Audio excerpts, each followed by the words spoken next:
கிருபையின் கீழே அல்லது கிருபையின் மூலமாக உங்களுடைய வாழ்வின் பக்கங்களை ஒழுங்குபடுத்துவது எப்படி? இந்த நியாயப்பிரமாணத்துக்கு கீழே இந்த ஒழுங்க சொல்லும் போது அது பாரத்துக்கு மேல பாரம் ஏத்துற மாதிரி, ஆனா கிருபைக்கு கீழே ஒழுங்க சொல்றதுங்கிறது சிறகு முளைக்கிறது மாதிரி இன்னும் பறப்பதற்கு, இன்னும் உயர்வதற்கு அது காரணமாக மாற ஆரம்பிச்சு. யாராவது ஒருத்தங்க உங்ககிட்ட ஒழுங்குபடுத்த பத்தி பேசணும்னு வந்துட்டாங்க ஐயா அப்படி பார்க்க கூடாது. எனக்கு உதவ வந்த தெய்வமே வாங்க வாங்க வாங்க அந்த மாதிரி பார்க்கணும். உங்க வாழ்க்கை இப்ப இருக்கிறத விட ரொம்ப அழகா மாறணுமா? இப்ப இருக்கிறத விட ஒரு பெருக்கத்தை, இப்ப இருக்கிறத விட இன்னும் சமாதானத்தை, இப்ப இருக்கிறத விட இன்னும் அற்புதமான காரியத்தை நீங்க பார்க்க விரும்புறீங்கன்னா அது ஒழுங்கு என்கிற ஒரு ரகசியத்தின் கீழ் அடங்கி இருக்கிறது என்பதுதான் உண்மை. கர்த்தர் இந்த ஆண்டு உங்க தொழிலா இருக்கலாம், உங்க ஆவிக்குரிய வாழ்க்கையா இருக்கலாம், எல்லாத்தையும் இன்னொரு லெவல் கூட்டு போக போறாரு. அதுக்கு முக்கியமான கீயே உங்களை ஒழுங்குபடுத்திக் கொள்ளுதல்.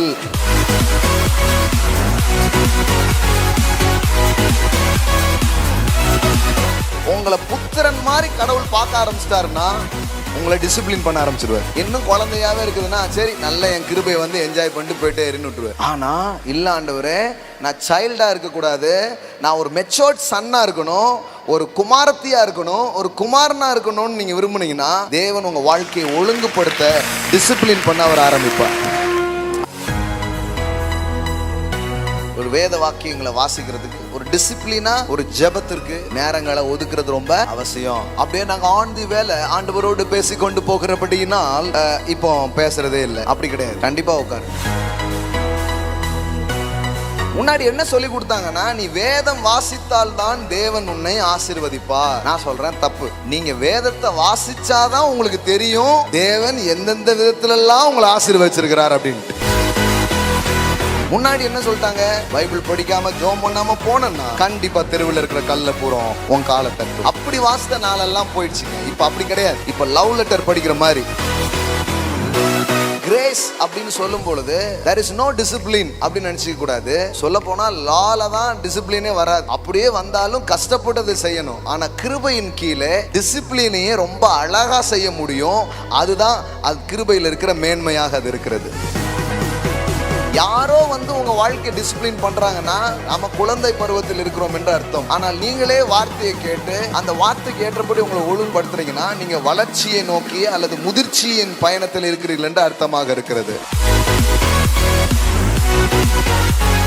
பிரமாணம் தான் டிசிப்ளின் பண்ணிச்சா இல்ல கிருபை டிசிப்ளின் பண்ணிச்சா? பிரமாணமும் டிசிப்ளின் பண்ணிச்சு, அது மூடி வைக்கிறது அப்படின்னு சொல்லி கொடுத்துச்சு. ஆனா கிருபை நிரந்தரமா தூக்கி போடுறது அப்படின்னு சொல்லி கொடுத்துச்சு. இந்த வேத வசனத்தை நீங்க கேட்டே இருக்கும் பொழுது ஒரு வளர்ச்சி, ஒரு தேர்ச்சி நடக்குதான். இது உங்களை வளர்த்தெடுத்து எந்த திசையை நோக்கி கடவுளுடைய வார்த்தை கொண்டு போகும்னா, எந்த நற்கிரியும் செய்ய, அதாவது வீட்டை பார்க்கணும்னாலும் சரி, நாட்டை பார்க்கணும்னாலும் சரி, அதுக்கு உங்களை தயார்படுத்துகிற ஒரு காரியத்தை தேவனுடைய வார்த்தை சொல்லுது.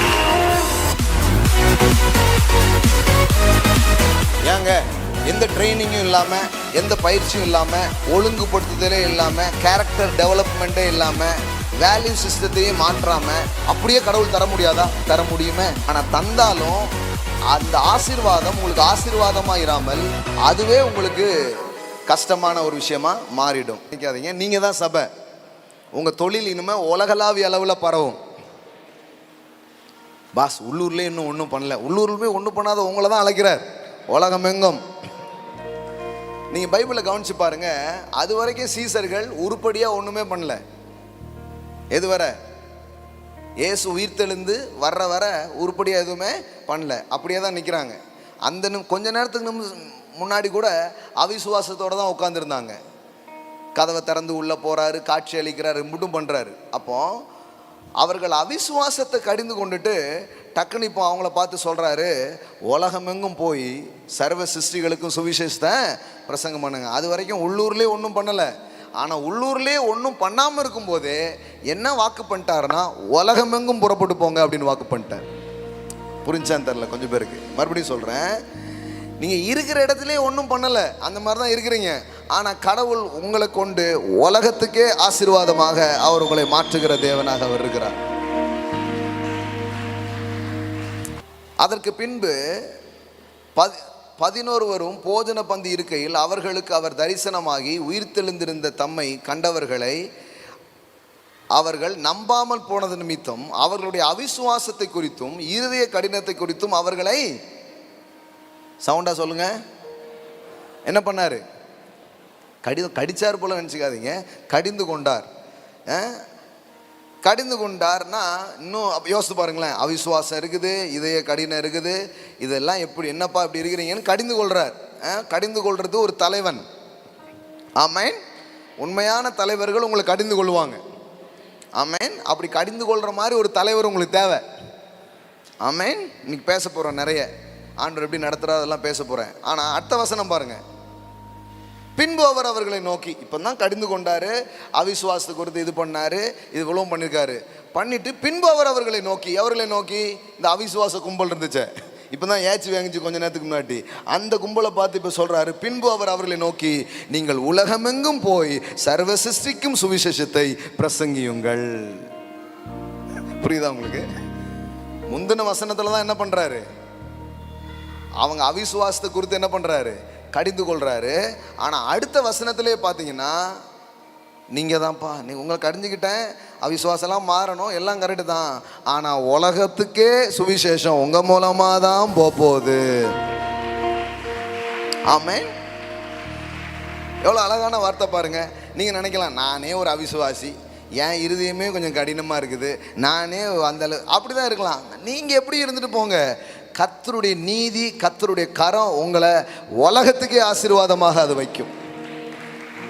ஆமென்.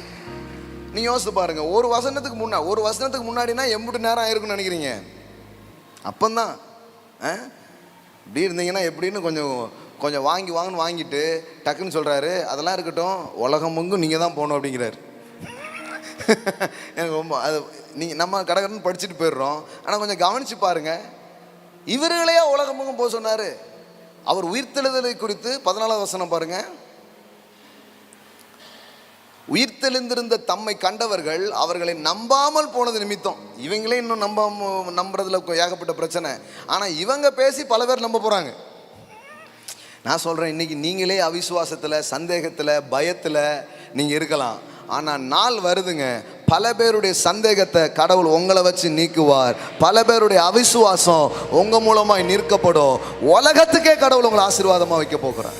ஆமென். உங்களை பார்த்து தான் சொல்கிறாரு, உன்னை நான் பயன்படுத்த போகிறேன் அப்படின்ட்டு. ஆமென். பக்கத்தில் பார்த்து சொல்லுங்கள், உங்களை அவர் பயன்படுத்த போகிறார்.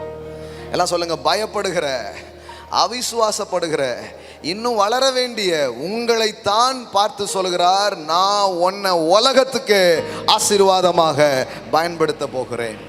ஆமென். நீங்கள் கண்டிப்பாக பயன்படுவீர்கள். நீங்கள் புரோஜனமான பாத்திரமாக இருப்பீர்கள். ஏன்னா நிறைய பேர்கிட்ட பிசாசு ஒரு பொய்யை போட்டு போயிடுவான். என்ன தெரியுமா, நீனே சரியில்லை, உன் பாத்திரமே உடஞ்ச பாத்திரம், நீனே ஒரு நெளிஞ்ச பாத்திரம், நீனே மதிப்பில்லாத ஒரு பாத்திரம், ஆக மொத்தம் நீ பாத்திரம் அல்ல அப்படின்றான். ஆனால் இயேசு பாருங்க, அந்த மாதிரி ஆட்களை தான் கூப்பிடுறாரு. கூப்பிட்டு சொல்கிறாரு, உலகத்துக்கே அப்படி சொல்கிறாரு. ஆமென். இன்னைக்கு காலையில் நீங்கள் என்ன நிலையில் இருந்தாலும் கடவுள் உங்களை அழைச்சிருக்கிறார், அவர் உங்களை அங்கீகரிக்கிறார், அவர் உங்களை ஆசீர்வதிப்பார்.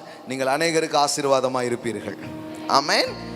அதை ஒரு நாளும் மாற்றி யோசிச்சிடாதீங்க, நான்லாம் என்னத்தை அப்படின்னு யோசிச்சிடாதீங்க. என்னை கொண்டு தான் செய்வார். நல்ல உங்களை ஆசீர்வதிங்க பார்க்கலாம், என்னை கொண்டு தான் செய்வார். ஆமென். என்னை கொண்டு தான் அவர் செய்வார். என்னை அவர் பயன்படுத்துவார், உங்களை அவர் பயன்படுத்துவார். சிலர் என்ன நினைக்கிறாங்கன்னா, நம்ம குறைவெல்லாம் போனதுக்கப்புறம் கடவுள் நம்மளை பயன்படுத்துவார் அப்படின்னு நினைக்கிறாங்க. அதுக்குள்ளே நம்ம போயிடுவோம். குறைவெல்லாம் போனதுக்கப்புறம்னா என்னைக்கு போவேன்? யாராவது அந்த மாதிரி ஒரு ஆளை பார்த்துருக்கீங்களா? குறைவே இல்லாமல் சூப்பர் ஆகிட்டாரு அப்படி யாராவது பார்த்துருக்கீங்க? அப்படி யாருமே இல்லை. ஆனால் அப்படி ஒரு பொய்யை எல்லா இடத்துலையும் போட்டுருவான். நம்மளே சரியில்லை, நம்மகிட்டே 1000 பிரச்சனை, நமக்கே அப்படி இப்படி. இதனால தான் நிறைய பேருடைய ஆற்றல்கள் வெளியில் வராமலே இருக்குது. நம்மக்கிட்டே இன்னும் சில பாவங்கள் இருக்குது, இல்லை நம்மக்கிட்டே சில குற்றங்கள் இருக்குது, இல்லை நம்மக்கிட்டே சில அவிசுவாசம் இருக்குது, பயம் இருக்குது, என்னெல்லாமோ இருக்குது. நம்ம போட்டு என்ன உங்களை கில்ட்டுக்குள்ளே உட்கார வச்சுருவான், கண்டம்னேஷனில் உங்களை உட்கார வைப்பான், தாழ்வு மனப்பான்மையில் உங்களை உட்கார வச்சுருவான். அப்படி பண்ணாலே நம்மக்கிட்ட இருக்கிற பொட்டென்ஷியல் என்ன பண்ணாது? வெளியில் வராது, ஆற்றல்கள் வெளியில் வராது. ஆனால் இன்னைக்கு காலையில் சொல்கிறேன், அதெல்லாம் உடச்சி தூக்கி போட்டிருங்க. உங்களுக்குள்ளே இதுவரை வராத ஆற்றல் எல்லாம் வெளியே வரட்டும். I unlock every potentials in your life. Amen. ஆமாம், அது பரவாயில்ல. அவன் வந்து பிசாசு வந்து எதாவது குற்றம் சாட்டுவான், நீனே அது, நீ அப்படி, அவன் குடும்பம் இப்படி, இல்லை நேற்றுக்கு நீ என்ன பண்ண தெரியுமா, அதெல்லாம் எல்லாம் தெரியும். எல்லாம் தெரிஞ்சு தான் ஒருத்தர் கூப்பிட்டுருக்கிறார். ஆமென். நான் ரொம்ப நாள் என் வாழ்க்கை தேவனுடைய அன்பை புரிந்து கொள்ளாத இருந்த அந்த நாட்கள் கண்டம்னேஷன்லே போச்சு. கண்டம்னேஷன் என்ன? ஒரு குற்ற சாட்டுதல், ஒரு குற்ற உணர்வு, பய உணர்வு, இதிலே போச்சு. அப்புறம் தான் ரோமர் 8:1 நான் வாசித்தேன். கிறிஸ்து இயேசுவுக்கு உட்பட்டவர்களாக இருக்கிற நமக்கு ஆக்கினை தீர்ப்பு இல்லை. There is therefore now no condemnation in Christ Jesus. Amplified ல போட்டிருக்கிறோம். Therefore there is now no condemnation. எப்படி போட்டு பாருங்க. இப்போ நீங்கள் ஒரு மிஸ்டேக் பண்ணிட்டீங்க, ஒரு தவறு பண்ணிட்டீங்க. இப்போ போய் பைபிள் படிக்கிறீங்க. பைபிள் படிச்சிங்கன்னா அந்த வசனம் எப்படி போகிறது? Therefore there is now no condemnation. அப்படின்னா என்ன அர்த்தம்? இப்போ உன் மேலே ஆக்கினை தீர்ப்பு என்பதே இல்லை. Amen. No guilty, no punishment. அதாவது ஒரு எப்போவுமே உங்களை அப்படி யோசிக்காதீங்க. அநேக கிறிஸ்தவர்கள் இதிலிருந்து வெளியில் வராமலே இருக்கிறாங்க. அதனால் இந்த சபைக்கு நீங்கள் வந்து இந்த வார்த்தையை கேட்குறீங்கன்னா, கடவுள் உங்களை ஏற்றுக்கொண்டார். ஏற்றுக்கொண்டார் என்பதினால் நீங்கள் குறைவற்றவர் என்ற அர்த்தம் அல்ல. குறைவுகளோடு ஏற்றுக்கொண்டார். அவரோட பயணம் பண்ண எல்லா குறைவுகளும் நிறைவுகளாய் மாறும், பலவீனம் பலனாய் மாறும். எதெல்லாம் இன்னைக்கு பள்ளமும் மேடுமா இருக்குதோ அதெல்லாம் நிரப்பப்படும். எதெல்லாம் குன்றுமா இருக்குதோ அதெல்லாம் தகர்க்கப்படும். கோலனானவைகளை செவ்வையாக்குவார். ஆமென். இதை நம்பணும். இது நம்பினீங்களா தான் கிறிஸ்தவ வாழ்க்கை ரொம்ப கொஞ்சம் ஜாய்ஃபுல்லாக இருக்கும். இல்லைன்னா ஒவ்வொரு நாளும் உட்காந்து இதே சோகத்திலேயே நீங்கள் என்ன பண்ணிட்டு இருப்பீங்க, வாழ்ந்துகிட்டே இருப்பீங்க. சர்ச்சில் வந்து கொஞ்சம் சிரிச்சிட்டு அப்புறம் போயிட்டு சோகமாகவே இருப்பீங்க. சோகமாகவே இருக்காதீங்க. தேவன் உங்களை ஆக்கினைக்குள்ளாக ஆக்குகிற ஒரு தேவன் அல்ல. ஏன்னா there is no condemnation in Christ Jesus. எல்லாம் சொல்லுங்கள், எனக்கு ஆக்கினை இல்லை. ஆக்கினைனா என்ன? குற்றம் சாட்டுதல் இல்லை. கடவுள் இப்போ உங்களை குற்றம் சாட்ட மாட்டார். ஆமென். இதை நம்புங்க. இதை நம்பும்போது தான் ஒரு விடுதலை உண்டாகும். நீங்கள் வெற்றிகரமாய் கடவுளுக்கு என்று ஏதாவது ஒன்று செய்ய முடியும். இன்னொன்று சொல்ல விரும்புகிறேன். உங்கள் வாழ்க்கையில் உங்கள் கண்ட்ரோலை மீறி சில காரியம் உங்கள் வாழ்க்கையில் நடந்திருக்கும். உங்கள் கண்ட்ரோலை மீறி, அதுக்கு நீங்கள் எந்த விதத்துலேயும் காரணமாக இருந்திருக்க மாட்டீங்க. அப்படி சிலது நடந்திருக்கும். அப்படி நடந்து விட்டதுனாலேயே நீங்கள் மோசமானவர்கள் என்ற அர்த்தம் அல்ல. சிலர் அந்த நடந்த சம்பவத்தை வச்சு தங்களை என்ன பண்ண ஆரம்பிப்பாங்க, வியாக்கியானம் பண்ண ஆரம்பிப்பாங்க. அதனால் நீங்கள் மோசமானவங்க என்ன பண்ணிக்காதீங்க, நினச்சிக்காதீங்க. உங்கள் சம்பவங்களை வைத்து உங்கள் வாழ்க்கையை பார்க்காதீங்க. தேவன் உங்கள் சம்பவங்களை, உங்கள் தீமையான சம்பவங்களை கூட உங்களுக்கு நன்மையாக மாற்றுகிற ஒரு தேவனாக அவர் இருக்கிறார். ஆமென். எல்லா தீமைகளையும் நன்மையாய் மாற்றுகிறவராக அவர் இருக்கிறார். ஆமென். இதை நம்புங்க. சரியா? சரி, இதை நம்பிட்டு இன்னைக்கு சில ஆலோசனைகளை உங்களோடு பகிர்ந்து கொள்ள விரும்புகிறேன்.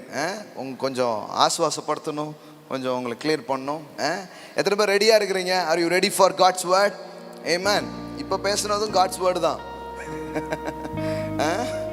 ஆனால் அது கொஞ்சம் ரிலாக்ஸ் பண்ணிக்கோங்க. ரொம்ப பசியாக இருக்கிறதுக்கு முன்னாடி கொஞ்சம் ஸ்நாக்ஸ் சாப்பிட்டுட்டு ஆர்டர் பண்ணிட்டு வெயிட் பண்ணுவோம் இல்லையா, அது மாதிரி. சரி, ஓகே. இப்போ கவனிங்க. உங்கள் பைபிள் வச்சுருந்தீங்கன்னா திருப்பிக்கோங்க. 2 தீமோத்தேயு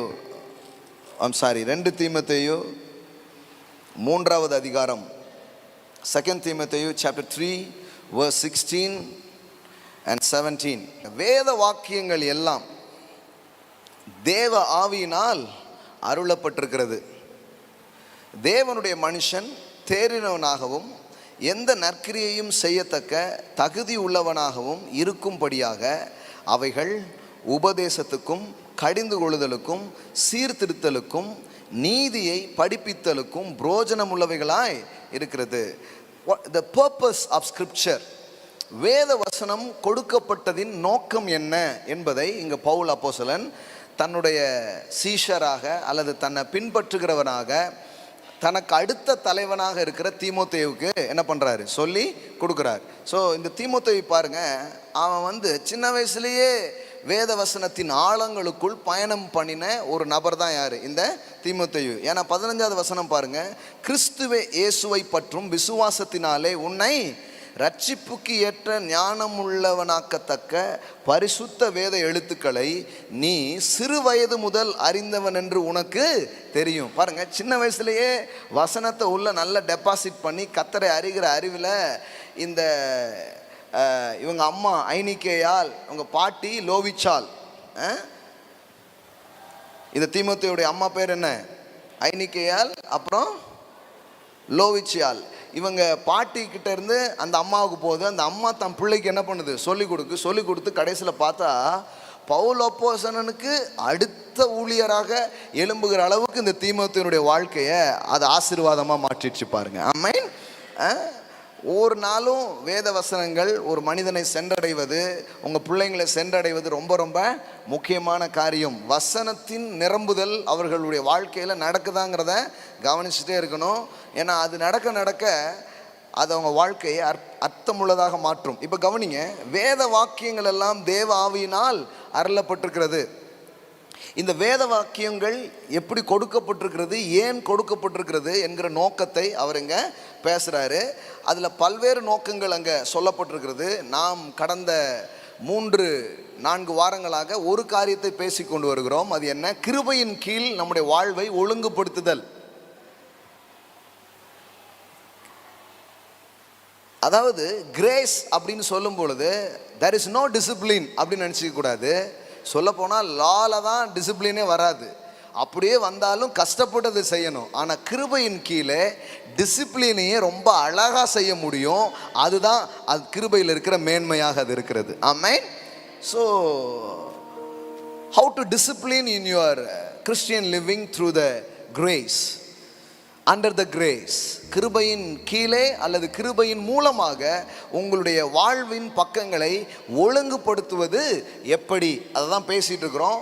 ஒரு 2-3 வாரமாக நான் பேசினேன். நிறைய பேர் கூட இங்கே நேரில் வந்தும் பார்த்துட்டு என்கிட்ட சொன்னாங்க, இதுக்கு முன்னாடி நிறைய போச்சிங்க, ரொம்ப சந்தோஷம். ஆனால் அந்த 3-4 வாரமாக நீங்கள் பேசுகிறது ரொம்ப பிரயோஜனமாக அது இருக்குது அப்படின்னு சொல்கிறாங்க. So thank you. ஏன்னா பொதுவாக இதை விரும்புறது ரொம்ப கஷ்டம்.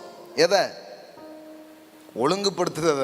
ஆனால் அதையே விரும்புகிற மாதிரி ஒரு ஆவி வந்துடுச்சுன்னா அது மாதிரி ஆசீர்வதிக்கப்பட்ட இருதயம் வேறு எதுவுமே கிடையாது. ஆமென். ஆமாம், ஒழுங்க விரும்பிட்டீங்களா? அப்போ மாற்றத்தை விரும்புகிறவர்கள் ஏற்றத்தை காண்பார்கள். ஆமென். பக்கத்தில் பார்த்து சொல்லுங்க, மாற்றத்தை விரும்புறீங்களா? அப்போ ஏற்றத்தை பார்ப்பீங்க. ஆமென். எல்லாரும் மாற்றத்தை யாருக்குள்ளேயோ நடக்கணும்னு காத்துட்டு இருக்கிறாங்க. அவர் நடக்கணும், இவர் நடக்கணும், அவர் மாறணும், இவர் மாறணும், மோடி மாறணும், மூடி மாறணும்னு உட்காந்துட்டு இருக்கிறாங்க. How to change your life? உங்கள் வாழ்க்கையை நீங்கள் எப்படி மாற்றிக்கொள்வது? இதில் கவனம் செலுத்தினாலே மீதி எல்லாம் தன்னால் நடக்கும். உங்ககிட்ட கொஞ்சம் நேரம் பேசிகிட்டு இருந்தாலே அந்த ஆள் மாறிடுவார். ஆமென். ஆமாங்க, நீங்கள் எதை உடையவர்களாக இருக்கிறீர்களோ அதை தான் நீங்கள் பிறருக்கு கொடுக்க முடியும். எல்லாமே ரொம்ப முக்கியமான கீ நோட்ஸ். நீங்கள் எதை உடையவர்களாக இருக்கிறீர்களோ அதை தான் நீங்கள் மற்றவர்களுக்கு கொடுக்க முடியும். அதனால தான் பவுல் அப்போஸ்தலனாகிய பேதுரு வந்து இப்படி சொல்கிறாரு, என்னிடத்தில் உள்ளதை நான் உனக்கு தருகிறேன், இயேசுவின் நாமத்தில் எழுந்து நட. அப்போது உங்ககிட்ட இருக்கிறதா நீங்கள் என்ன பண்ணுவீங்க? ரிலீஸ் பண்ண முடியும். அப்போ ரொம்ப முக்கியம் பாருங்கள், இந்த டிசிப்ளின் அப்படிங்கிறது ரொம்ப அற்புதமான ஒரு வார்த்தை. இது வந்து ஆவியின் கனியில் இது ரொம்ப முக்கியமான ஒன்று. ஆமென். ஆவியின் கனியில் வந்து இச்சை அடக்கம் என்ற ஒரு வார்த்தை இருக்கிறது. அதை ஆங்கிலத்தில் வாசித்தீங்கன்னா என்ன இருக்கும்? செல்ஃப் கண்ட்ரோல் அல்லது செல்ஃப் டிசிப்ளின் அப்படின்னு அது மொழிபெயர்க்கப்படுகிறது. நமக்கு வந்து வேற என்னமோ மாதிரி நினச்சிக்க வேண்டியதில்லை. இந்த டிசிப்ளின்கிற ஒரு விஷயம் தப்பான வார்த்தை கிடையாது. இன்னும் சொல்லப்போனால் இந்த டிசைபிள் அப்படிங்கிற வார்த்தை இருக்குது பாருங்க, அது கூட இந்த டிசிப்ளினுடைய விரிவாக்கம், அதுதான் அதனுடைய ரூட் வேர்டாக இருக்கிறது அப்படின்னு மொழியியலாளர்களுடைய காரியம் அப்படி சொல்கிறாங்க. அப்போது டிசைபிள்ஸ்னால் ஒன்றுமே இல்லை, டிசிப்ளின் பண்ணிக்கிறது ரொம்ப முக்கியம். யாரோ வந்து உங்கள் வாழ்க்கையை டிசிப்ளின் பண்ணுறாங்கன்னா நம்ம குழந்தை பருவத்தில் இருக்கிறோம் என்று அர்த்தம். ஆனால் நீங்களே வார்த்தையை கேட்டு அந்த வார்த்தைக்கு ஏற்றபடி உங்களை ஒழுங்குபடுத்துறீங்கன்னா நீங்கள் வளர்ச்சியை நோக்கி அல்லது முதிர்ச்சியின் பயணத்தில் இருக்கிறீர்கள் என்று அர்த்தமாக இருக்கிறது. ஆமென். ஓகே. ஸோ ஆனால் உங்கள் வாழ்க்கை இப்போ இருக்கிறத விட ரொம்ப அழகாக மாறணுமா, இப்போ இருக்கிறத விட ஒரு பெருக்கத்தை, இப்போ இருக்கிறத விட இன்னும் சமாதானத்தை, இப்போ இருக்கிறத விட இன்னும் அற்புதமான காரியத்தை நீங்கள் பார்க்க விரும்புகிறீங்கன்னா அது ஒழுங்கு என்கிற ஒரு ரகசியத்தின் கீழ் அடங்கி இருக்கிறது என்பதுதான் உண்மை. வேதாகமத்தில் முதல் அதிகாரத்தை நம்ம வாசித்தாலே அங்கே நம்ம இப்படி படிக்கிறோம், பூமியானது ஒழுங்கின்மையும் வெறுமையும் இருந்தது, இருளாக இருந்தது. நான் எப்போவுமே சொல்கிறேன், ஒழுங்கின்மை அப்படிங்கிற ஒன்று வரும் பொழுது அங்கே வெறுமை இருள் தன்னாலே வந்துடும். வெறுமையும் இருளும் தன்னால் வந்துடும். ஆனால் இப்போ நீ அதையே கொஞ்சம் மாற்றி போட்டு பாருங்கள், ஒழுங்குன்னு ஒன்று வரும் பொழுது நிறைவும் வெளிச்சமும் அங்கே தன்னால் வர ஆரம்பிச்சிடும். ஆமென். எல்லாம் சொல்லுங்க, ஒழுங்கு நிறைவையும் வெளிச்சத்தையும் கொண்டு வருகிறது. ஆமென். ஸோ அப்போ ரொம்ப முக்கியம் பாருங்கள் நம்முடைய வாழ்க்கையை இது பண்ணிக்கிறதுக்கு. போன வாரம் என்ன பேசுன ஞாபகம் இருக்கா? சிலது வருது போயிடுது, சிலது வெற்றியாக ஒரு நேரத்தில் இருக்கிறோம், ஒரு நேரத்தில் தோல்வியாக இருக்கிறோம். அப்படி இல்லாமல் சரியான விதத்தில் வாழ்க்கையை எப்படி அமைத்து கொள்வது, இதை தான் என்ன பண்ணணும், பேசணும். பல்விதமான ஒழுங்குகளை நம்ம வாழ்க்கையில் கொண்டு வர்றது ரொம்ப அவசியம். ஒரு டைமில் இந்த ஒழுங்கு டிசிப்ளின்ங்கிற பேரில் மக்களை பாடுபடுத்திட்டாங்க. ஏன்னா இஸ் அண்டர் த லா. இந்த நியாயப்பிரமாணத்துக்கு கீழே இந்த ஒழுங்கை சொல்லும்போது அது பாரத்துக்கு மேலே பாரம் ஏற்றுற மாதிரி. ஆனால் கிருபைக்கு கீழே ஒழுங்க சொல்கிறதுங்கிறது சிறகு முளைக்கிறது மாதிரி இன்னும் பறப்பதற்கு, இன்னும் உயர்வதற்கு அது காரணமாக மாற ஆரம்பிக்கும். ஆமென். ஆமாம், இட்ஸ் டிஃப்ரெண்ட். கடவுள் உங்களை பாரப்படுத்துறதுக்காக எதையும் அவர் வைக்கலை. கடவுள் உங்களை சுலபமாக்குறதுக்காக தான் வந்திருக்கிறார். அதனால தான் இயேசு சொன்னார், வருத்தப்பட்டு பாரம் சுமக்கிறவர்களே நீங்கள் எல்லாரும் என்னிடத்தில் வாருங்கள். அப்படின்னா என்ன அர்த்தம்? அந்த க்ரௌட் யாரு? இந்த வருத்தப்பட்டு பாரம்னு சொல்றாரு அவங்க யாரு? அவங்க பிரமாணத்துக்கு கீழே இருந்தவங்க. ஏதோ வருத்தப்பட்டு பாரம்னா மூட்டை சுமந்துட்டு இருந்தாங்களா?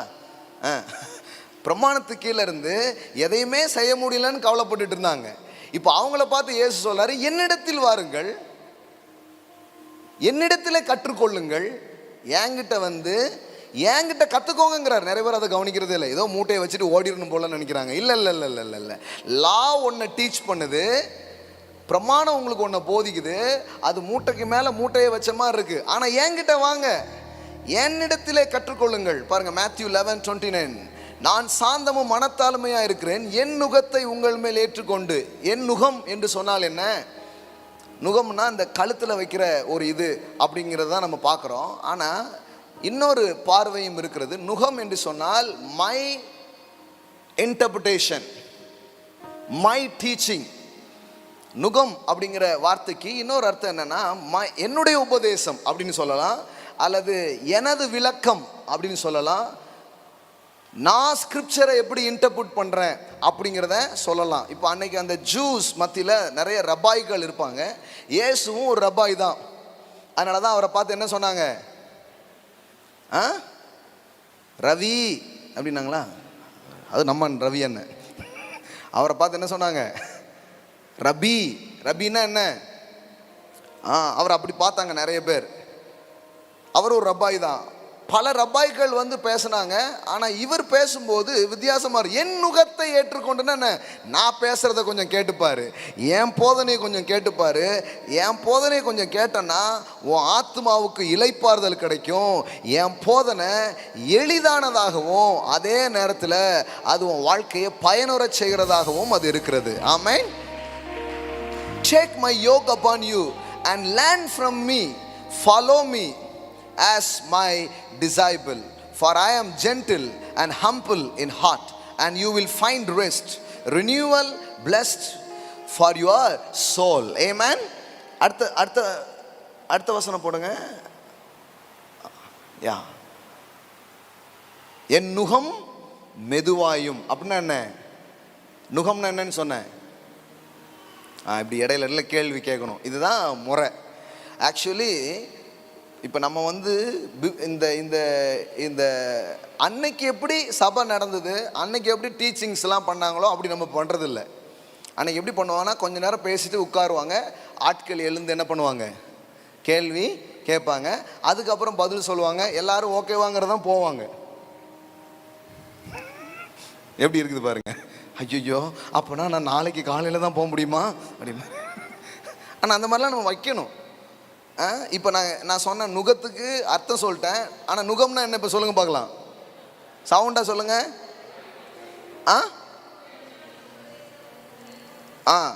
இந்த சைடு சொல்லுங்க.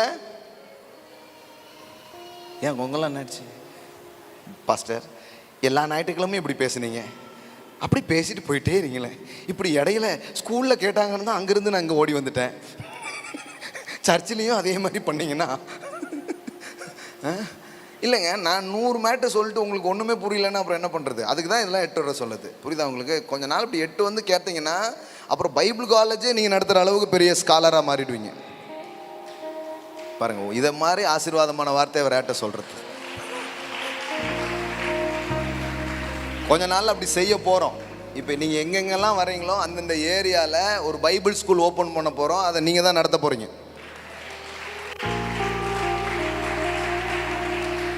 அப்போ அதுக்கு நோட்ஸு இப்போ தான் அது இப்போமே எடுத்துக்கோங்க. இந்த ஞாயிற்றுக்கிழமை போட்டு என்ன முக்கியமானதுன்னு எழுதி வச்சிட்டிங்கன்னா ஒரு உங்கள் ஏரியாவில் உங்கள் வீட்டை திறந்து ஏதாவது வாரத்தில் ஒரு மணி நேரம் 2 மணி நேரம் கூப்பிட்டு அங்கே இருக்கிற ஜனங்களை கூப்பிட்டு நீங்களே நடத்தலாம். ஆமேன். நம்ம அப்படி செய்ய போகிறோம் சீக்கிரமாக. ஆமேன். அது இப்போ ஞாயிற்றுக்கிழமை வந்து இங்கே கேட்குறீங்கள, இது வந்து உங்களுக்கும் பயனளிக்கணும், நிறைய பேருக்கு பயனளிக்கணும்னா இப்படி ஒரு முறையை செய்யணும். ஆமேன். அப்போ தான் 1,00,000 மக்களுக்கு மேலே நாம் இந்த பட்டணத்தில் தொட முடியும். ஏமேன். எத்தனை பேர் செய்கிறதுக்கு ரெடியாக இருக்கிறீங்க? ஓகே, அவ்வளோ பேரையும் பார்த்துட்டேன் நான். அவசரப்பட்டு கை தூக்கிட்டீங்களா? வளரணும்னா எதுக்குள்ளேயாவது கட்டாயமாக கொஞ்சம் நுழைக்கணுங்க, அப்போ தான் வளருவீங்க. ஆனால் நம்ம தான் அப்படி யாரையாவது பண்ணுறதுக்கு விடுறதே இல்லையே. நம்மளை தொட நம்ம அனுமதிக்கவே மாட்டோம் யாரையுமே. பார்த்துருக்கீங்களா? அதனால தான் வாழ்க்கை அப்படியே இருக்குது. உங்கள் வாழ்க்கையை கரெக்ட் பண்ண, உங்கள் வாழ்க்கையை கொஞ்சம் திருத்த நீங்கள் அலோவ் பண்ணணும். பண்ணிங்கன்னா தான் டியூன் ஆகுங்க.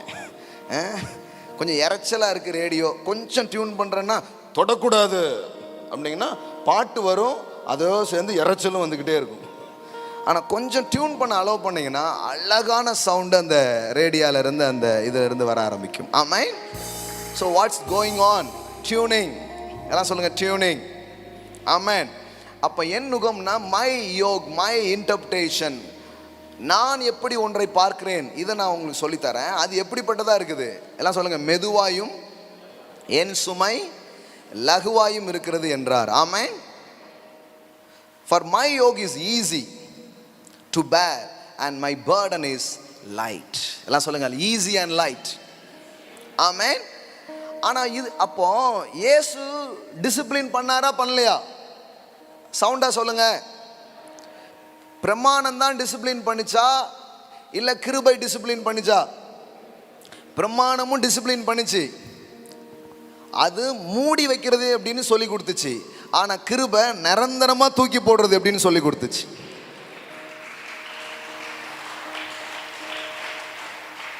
பிரமாணத்தின் வழியில் டிசிப்ளின் பண்ணது என்ன தெரியுமா? திடீர்னு சொந்தக்காரன் வந்தவுடனே அம்புடு துள்ளி அள்ளி போட்டு டக்குன்னு மூட்டை கட்டி கிட்ட போட்டு ரூமில் ஃப்ரை அடிச்சு வாசமாக இருக்கே அப்படின்னு காட்டிக்கிறது. அதாவது பரிசுத்தமாக இருக்கிற மாதிரி காட்டிக்கிறது.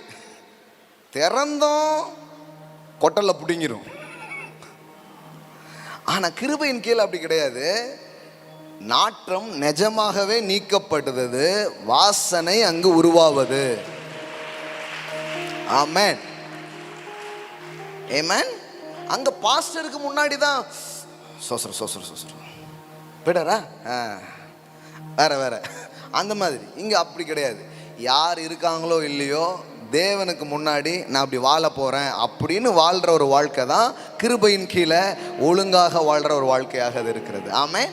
அதனால தான் இங்கே யாரும் எல்லாம் நான் எனக்கு முன்னாடி ரியலாக இருங்கன்னு தான் நான் சொல்லுவேன். நானும் அப்படி இருக்க தான் ஆசைப்படுறேன். எல்லாருக்கு நடுவுலையும் மாற்ற வேண்டியதே இல்லை.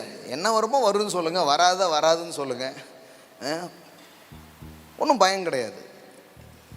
நடிக்க வேண்டியதே இல்லை, சும்மா வெளிப்படுத்துவோம். வெளிப்படுத்தினாதான். குறைவுகளை மறைப்பதற்கான இடம் சபை அல்ல. இது எத்தனை பேர் புரிஞ்சு?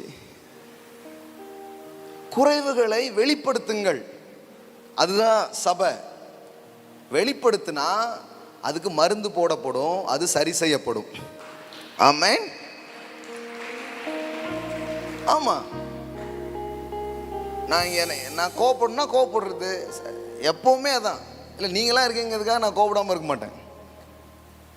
ஆமாம், ஏன்னா நம்ம வளரணும்னா நாம் ரியலாக இருந்தால் மட்டும்தான் வளர முடியும். அதை காமிக்கலாம், அதை சொல்லலாம். ஐயோ இடறி போயிட்டா நம்ம அப்படி நினைக்கிறோம், அப்படி கிடையாது. கொஞ்சம் பேர் இடறி போயிட்டாங்க உங்கள் பரிசுத்தத்தை பார்த்து. இது புரியலையே, இது எத்தனை பேருக்கு புரியுதுன்னு தெரியலையே. இம்புட்டும் நல்லவங்க கூட நம்ம எதுக்கு சேரணும்னு போயிட்டாங்க. ஆனால் அவங்களுக்கு தெரியாது நீங்கள் அப்படி இல்லைன்ட்டு.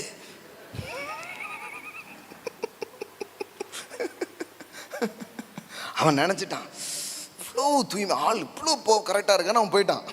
ஆனால் நம்ம இங்கே தவிச்சிட்டு இருக்கோங்கிறது அவனுக்கு தெரியாது.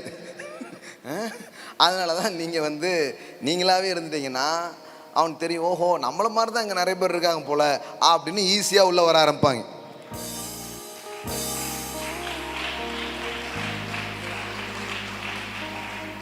ஆமென். ஸோ இது ரொம்ப முக்கியம். அதனால் நீங்களும் ரொம்ப நேரம் நடிக்க முடியாது. பாருங்களேன், எவ்வளோ நேரம் தான் பரிசுத்த மாதிரியே மூஞ்சி வச்சுக்கிட்டு இருப்பது. உங்களால் ஏன் ரொம்ப நேரம் நிறைய சர்ச்சில் இருக்க முடியுது இல்லைன்னா நடிப்பு ஸ்டார்ட் ஆகிருது. எம்புட்டு நேரம்டா அப்படியே இருக்கிறது அப்படின்ட்டு அப்படிலாம் இருக்காதுங்க. நீங்களாகவே இருங்க. ஆமென். உங்களை உங்களாகவே தேவன் ஏற்றுக்கொள்கிறார், அதுபோல தான் நாங்களும். ஆமென். அதனால் உங்கள் குறைவுகளை காட்டவோ சொல்லவோ பயப்படாதீர்கள். ஆமென். அதனால தான் அப்பப்போ நாங்கள் என்னெல்லாம் மிஸ்டேக் பண்ணுறோங்கிறதையும் உங்களுக்கு சொல்கிறோம். ஏன்னா அப்போ தான் பரவாயில்ல நம்மளும் சொல்லலாம் போலன்னு தைரியமே உங்களுக்கு வருது. ஆமென். சிலர் பிரசங்கத்தெல்லாம் கேட்டிங்கன்னா உங்களுக்கு ஒரு மாதிரி ஆகிடும். ஐயோ பரலோகத்திலிருந்தே ஒரு ஆள் வந்திருக்கிறார் போல நீங்கள் நினச்சிடுவீங்க. நாங்களாம் ஒரு நாளும் சண்டை போட்டதில்லை அப்படின்னு பாருங்க, உங்களுக்கு ஒரு மாதிரி ஆகிடும். சாய் உங்களுக்கு கண்டம்னேஷன் ஆயிரும் ஒரு பக்கம். ஐயோ அப்போ நம்ம ரொம்ப பின்வாங்கியிருக்கோம் போல அப்படின்ட்டு. ஆனால் என்னையா நீ வீட்டுக்கு போனீங்கன்னா அதிர்ந்துருவீங்க. ஆஹா ஏமாற்றி போட்டாங்க மாப்பிள்ளை, போண்டா கோழியை போட்டு போட்டாங்க அப்படின்ட்டு நீங்கள் அப்படின்னு இதாயிரும். எதுக்கு இது தேவையே கிடையாது. நானாக இருக்கலாம், நீங்களாக இருக்கலாம். நமக்கு நடுவில் தேவன் என்னையும் மாற்றுவார், உங்களையும் மாற்றுவார், நம்மளை கொண்டு உலகத்தையே மாற்றுவார். அவ்வளோதான், அவ்வளோதாங்க. Be relaxed. எதுக்கு தேவையில்லை, பி ரிலாக்ஸ்ட். ஒருத்தர் கால் பண்ணி சாரி பிரதர் கால் பண்ணிட்டீங்களா, சொல்லுங்கள் பிரதர். என்ன இல்லை நீங்கள் ஜெபத்தில் இருப்பீங்க, நான் உங்களை கூப்பிட்டேன். நான் ஜெபத்தில் இல்லைங்க, புதுசாக ஒரு படம் வந்திருக்கு பார்த்துட்ருக்குறேன் உட்காந்து. எப்படி இருக்கும் பாருங்கள் அவருக்கு. இப்படி நான் சொன்னேன் எப்படி இருக்கும்? சுச்சோ நான் சொன்னேன், நான் என்னையா இருக்க விடுங்க ஐயா, என்னையா நீங்களா ஜெபத்தில் இருப்பீங்க, இதுக்கு முடிக்க போகிறீங்க. ஜெபத்தில் இருந்தேன்னா ஜெபத்தில் இருப்பேன்னு சொல்லுவேன் நான். இப்போ அதனால் ஊழியக்காரங்களும் என்ன பண்ண ஆரம்பிச்சிடுறாங்க, நடிக்க ஆரம்பிச்சிடுறாங்க. சுத்தரம் புளிப்பு மிட்டாய், அசோக்கு மிட்டாயெல்லாம் வாயில் போட்டுக்கிட்டு அப்படின்னா எதுக்கு பிரதர்? இல்லை அது ஸ்பிரிச்சுவல் எக்ஸ்பிரஷன்ஸ். புரிகிறதா? ஆவிலே இருக்கிறோம் முழு நேரமும் அப்படிங்கிற மாதிரி காட்ட ஆரம்பிச்சிடுறாங்க பாருங்க. ஒருத்தர் சொன்னார், அன்னைக்கு உங்களை அந்த கிரவுண்டில் பார்த்தேன், இப்போ நீங்கள் எப்படி இருக்கும் அப்படின்னு போயிட்டேன்னாரு. எந்த டைம் கேட்டேன், எந்த டைம் நானும் ஜோஷம் கிரிக்கெட் விளாண்டுட்டு இருந்தோம் அப்படின்ட்டு. என்னது கிரிக்கெட் விளாண்டிங்களா? அப்புறம் என் பையன் கூட நான் கிரிக்கெட் விளாடாமல் வேற யார் போய் விளாடுவா?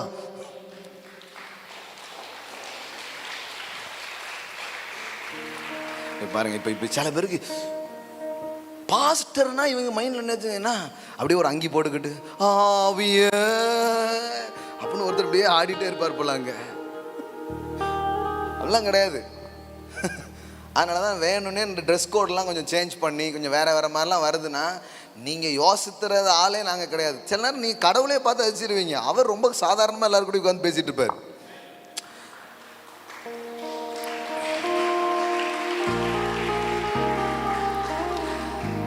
ஜீசஸ் எந்த அளவுக்கு மக்களோட மக்களா மெர்ஜ் ஆகி போய் இருந்தாருன்னா, அவரை காட்டி கொடுக்கறதுக்கு ஒருத்தனுக்கு காசே கொடுக்க வேண்டியது. ஏன் கூட்டத்தில் வேற எவனுன்னு நினச்சி தூக்கிட்டு போயிடக்கூடாது. திடீர்னு ஒருத்தன் மடியில் படுத்து கிடக்காரு.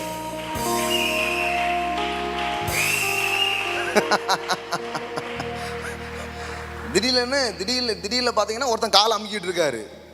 யாருப்பா தலைவர், யார் தொண்டர், ஒன்றுமே தெரிய மாட்டுக்கு. இப்போ ஏசு கால் கழுவிட்டு இருக்கும்போது ஒருத்தன் போனால் எப்படி இருக்கும்? உங்கள் தலைவர் யார்? எங்கள் தலைவர் தான் கால் கழுவிட்டு இருக்காரு. என்னங்க இது அப்படின்ட்டு. ஜீசஸ் முன்னாடி கொஞ்சம் அரிக்கிற மாதிரி இருக்கு, இந்த பக்கம் வாங்க, லைட்டாக சொடிஞ்சு விடுங்க அப்படிங்காரு. புரியுதா உங்களுக்கு? அப்போ அவன் யார் தலை அப்படின்னு நெஞ்சிலே சாஞ்சிட்டான் ஒருத்தன். இப்படி தான் இருந்திருக்கிறாங்க.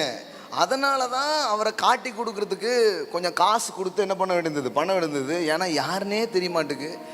ஒரே மாதிரி இருக்குது. திடீர்னு அவர் சட்டையை ஒருத்தன் இவன் போடுதான், இவன் சட்டையை போடுதான், வேறு மாதிரி இருக்குது. ஓ அண்டர் வேற நான் எடுக்க மாட்டேன், ஏன் அண்டர் வேற எடுக்காத, இந்த மட்டும் தான் தவிர மற்றபடி எல்லாமே காமனாகவே இருக்குது.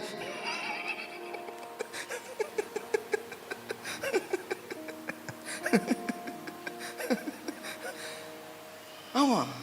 இப்போ இந்த மாதிரி ஒரு வாழ்க்கையை நம்மளால் கற்பனை பண்ண முடியாதனால தான் கிறிஸ்தவ வாழ்க்கை வாழ்கிறதுக்கு ரொம்ப கஷ்டப்படுறோம். நாம் எல்லாருமே மகா நடிகர்களாய் மாறிக்கொண்டிருக்கிறோம். அது தேவையே கிடையாது. புரியுதா உங்களுக்கு? அந்த கவசத்தெல்லாம் தூக்கி தூர போட்டுட்டு பி ரியல். பக்கத்தை சொல்லுங்கள், பி ரியல். வரும்னா வரும்னு சொல்லுங்கள், வராதுன்னா வராதுன்னு சொல்லுங்கள். இதில் இப்போ என்ன? அதுதான் ஏசு சொன்னார், உள்ளதை உள்ளதென்றும் இல்லதை இல்லதென்றும் சொல்லுங்கள், மற்றபடி அது தீமையினால் உண்டாயிருக்கும் அப்படின்னு சொல்றார். ஆமென். சரி கவனிங்க.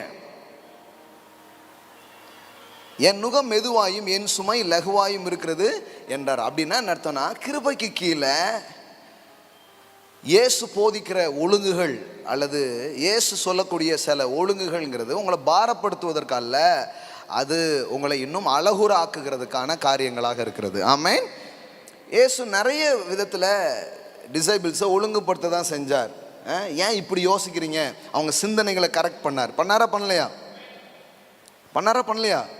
ஏன் அவிசுவாசமாக இருக்கிறீங்க என்று அவர்கள் அவிசுவாசத்தை குறித்து கடிந்து கொண்டாரா இல்லையா? என்னங்க? அப்போ ஜீசஸுடைய டீச்சிங்ஸ் நீங்கள் பாருங்கள். அவர்கள் அவிசுவாசத்தை குறித்து அவர் கடிந்து கொள்கிறார். நீங்கள் இப்படி விதமாய் சிந்திப்பது என்ன அப்படின்னு அவங்க சிந்தனையை கடிந்து கொள்கிறார். இவ்விதமாய் நீங்கள் செய்யலாகாது என்று அவருடைய சில செயல்களை அவர் கடிந்து கொள்கிறார். இது எல்லாம் கிருபையின் கீழ் அன்பினால் செய்யப்படுகிற சில கரெக்ஷன்ஸ் ரொம்ப ரொம்ப அவசியமாக இருக்கிறது. ஆமென். எல்லாம் சொல்லுங்கள், டிசிப்ளின். இனிமே இது உங்களுக்கு ஸ்வீட் வேர்டாக இருக்கணும், இனிமையான வார்த்தையாக மாறிடணும். ஆமென். யாராவது உங்களை குறித்து எஸ் யாராவது ஒருத்தங்க உங்ககிட்ட ஒழுங்குபடுத்த பற்றி பேசணுன்னே வந்துட்டாங்க ஐயா அப்படி பார்க்கக்கூடாது. எனக்கு உதவ வந்த தெய்வமே வாங்க வாங்க வாங்க அந்த மாதிரி பார்க்கணும்.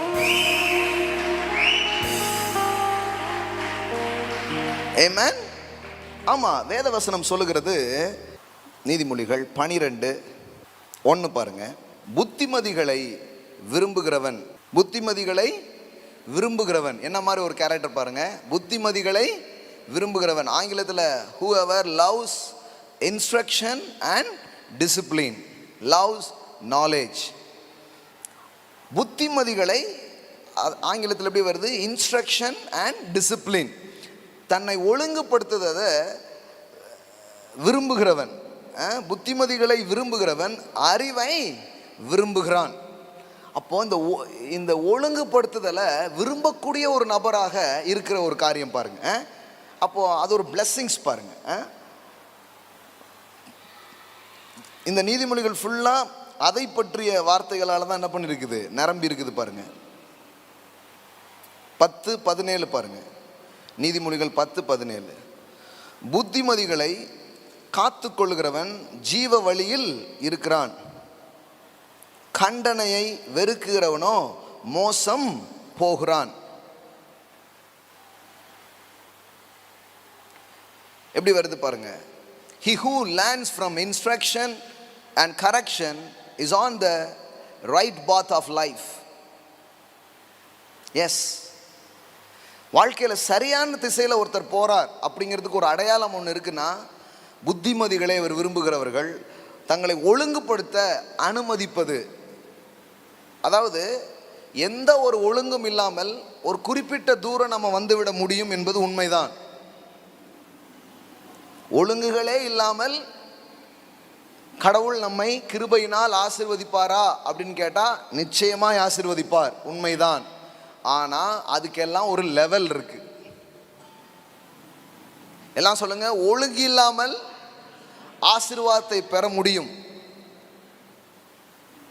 இப்பெல்லாம் நம்ம ஆசீர்வதிக்கப்பட்டிருக்கோமே, எல்லாம் ஒழுங்காக இருந்ததுனால நினைக்கிறீங்க?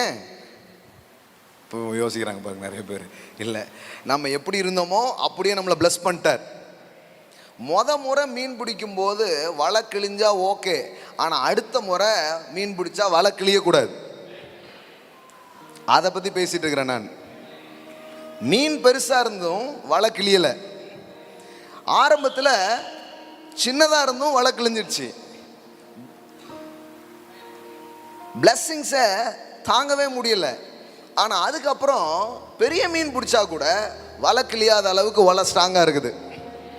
அப்போது சில ஸ்டேஜஸ் இருக்குது நம்ம வாழ்க்கையில், அதை நம்ம புரிந்து கொள்ள வேண்டும். கிருபையிலே பல நிலைகள் நம்ம வாழ்க்கையில் இருக்கிறது, அது உண்மைதான். ஒரு பொம்மைக்கார ஓட்டுறதுக்கு அப்படியே வாங்கி கொடுத்துருவீங்க. உங்கள் பிள்ளைக்கு ஓட்ட தெரியுமா அப்படின்லாம் யோசிக்கவே மாட்டீங்க, அப்படியே தூக்கி கொடுத்துருவீங்க. அன்பினால் விளையாடுறான் அவனே அப்படின்னு கொடுத்துருவீங்க. ஆனால் நிஜமான ஒரு காரை உங்கள் பிள்ளை கையில் அப்படி கொடுப்பீங்களா? கொடுக்க மாட்டீங்க. ஏன்னா நீங்கள் அவனை நேசிக்கிறீங்க. அவனை மட்டும் இல்லை, உங்கள் தெருவில் உள்ள கொஞ்சம் வரையும் நேசிக்கிறீங்க. இருக்கிறீங்களா? இப்போ எப்போ கொடுப்பீங்க அதை? அவன் நல்லா கற்றுக்கிட்டு அவன் இதான பிறகு தான் கையில் கொடுப்பீங்க. நான் என்ன கேட்குறேன்னா, தேவன் இதுலேருந்து ஏதாவது மாறுறாரா? மாறல. He is a good father. Amen. நீங்கள் ஆசீர்வாதத்தை பார்த்தீங்கிறது உண்மைதான், அது பொம்மைக்கார மாதிரி. ஆனால் நீங்கள் பார்க்காத சில ஆசீர்வாதம் உங்களுக்காக வைக்கப்பட்டிருக்கிறது. அது அது அது நிஜமான சில ஆசீர்வாதங்கள், மேன்மையான சில ஆசீர்வாதங்கள். அதுக்கு உங்கள் கேரக்டரை கொஞ்சம் மாற்ற சொல்லுவார். அதுக்கு சில டிசிப்ளினை உங்கள் வாழ்க்கையில் கொண்டு வர செய்வார். அப்படி காரியம் வந்துச்சுன்னு சொன்னால், இது வரைக்கும் நீங்கள் பார்த்ததெல்லாம் சும்மா பொம்மைக்கார மாதிரி சில ஆசீர்வாதம். ஆனால் இனிமே பார்க்க போகிறதெல்லாம் அது வேற லெவலில் அது இருக்க ஆரம்பிக்கும். ஆனால் இதில் இருக்கிற இன்னொரு பியூட்டிஃபுல் திங்ஸ் என்ன தெரியுமா? அதுக்கும் அவர் தான் உதவி செய்கிறார்.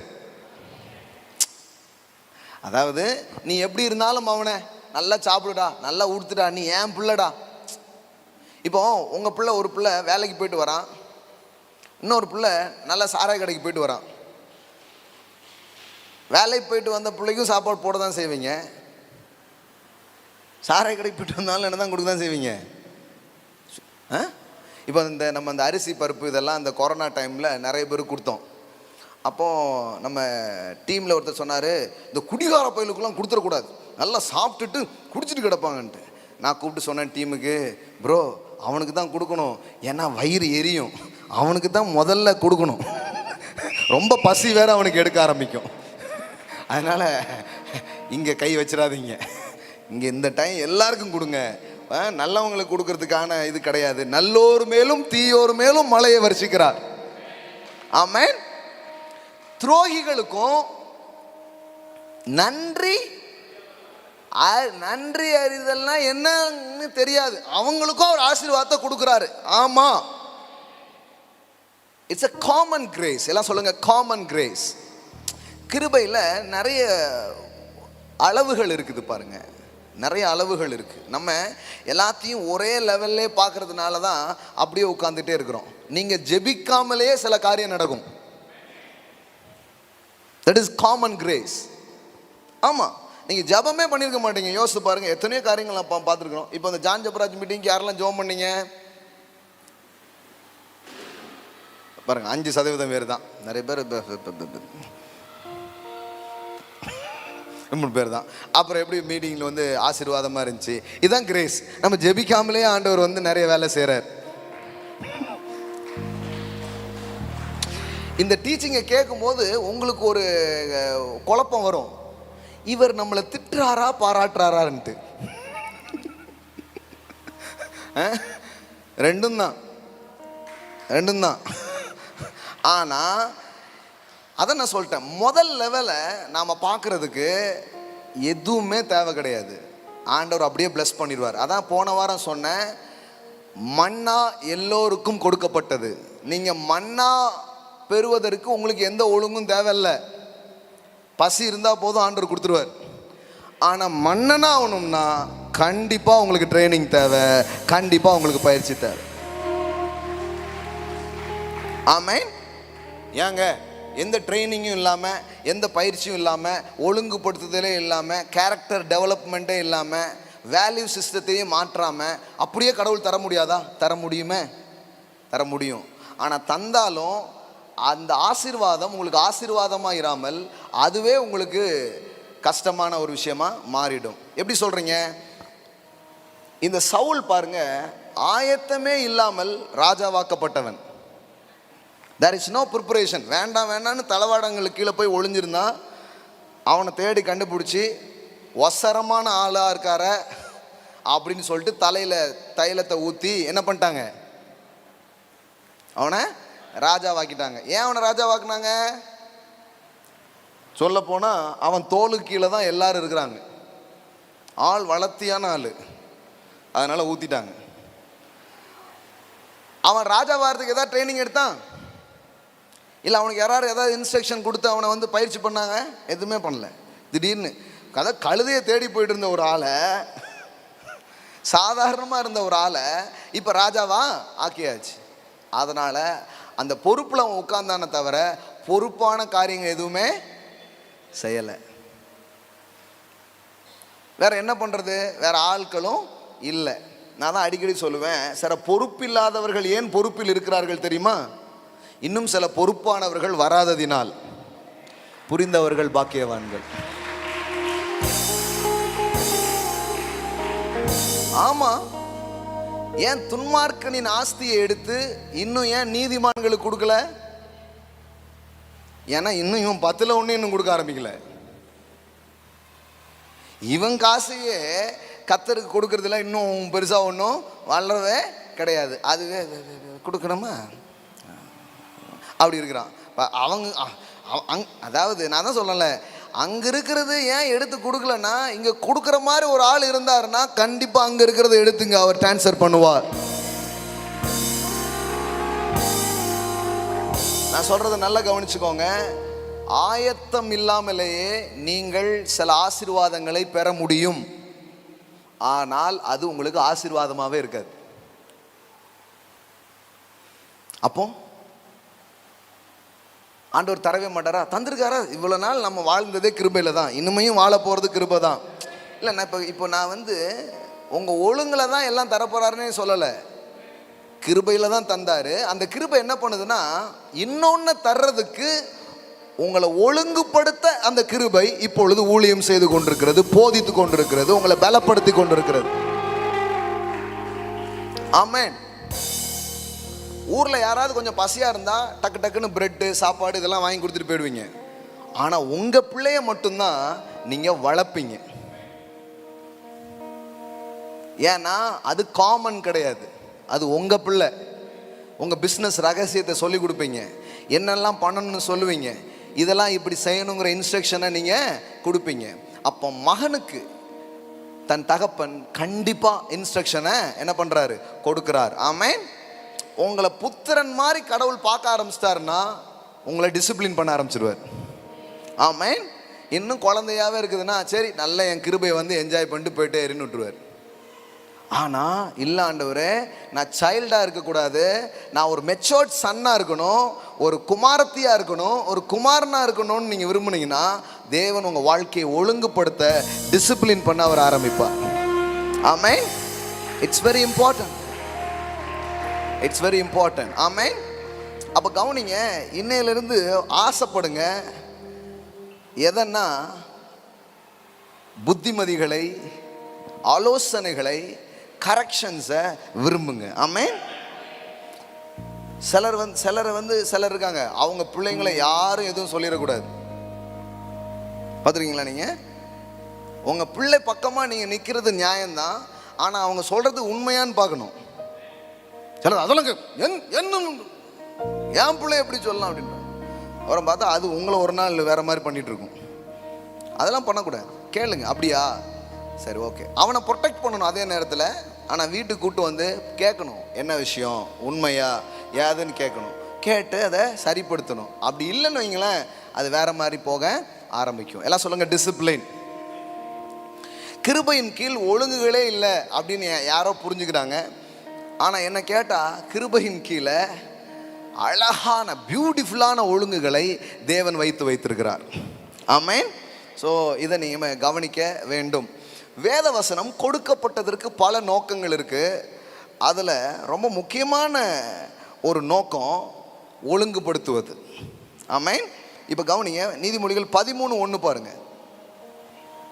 ஞானமுள்ள மகன் தன் தகப்பனுடைய போதகத்தை கேட்கிறான், பரியாசக்காரனோ கடிந்து கொள்ளுதலுக்கு செவிகொடான். பாருங்க, a wise son என்ன பண்றாரு? accepts his father's discipline and instruction. திரும்பவும் அந்த வார்த்தை வருது பாருங்க, டிசிப்ளின். அந்த வார்த்தை திரும்ப திரும்ப வருது. போதகத்தை அப்படின்னு தமிழில் வருது, ஆங்கிலத்தில் எப்படி வருது? கடிந்து கொள்ளுதல் அப்படின்னு ஒரு வார்த்தை இருக்கு பாருங்க. அதுக்கு பேரே என்னதுதான்? டிசிப்ளின். நம்ம அந்த கடிந்து கொள்ளுதல்னா நமக்கு புரிய மாட்டேங்குது. அது என்ன கடிந்து கொள்ளுதல்? இப்போ பல்ல கொடுத்துக்கிட்டே இப்படி பேசுவாங்க போல அப்படின்னு நினச்சிக்கிறாங்க. கடிந்து கொள்ளுதல்னா டிசிப்ளின் பண்ணுறது, ஒழுங்குபடுத்துறது. ஆமென். இப்போ நம்ம சபைக்கு இப்போ இங்கே கொஞ்சம் இடம், அங்கே கொஞ்சம் இடம்லாம் இருக்குது. வழக்கமாக பார்த்தீங்கன்னா கார் எங்கே வேணாலும் நுப்பாட்டிக்கும். அங்கே இடம் நிறைய இடம் இருக்குது, அங்கே என்ன பண்ணிக்கிறோம், நுப்பாட்டிக்கிறோம்.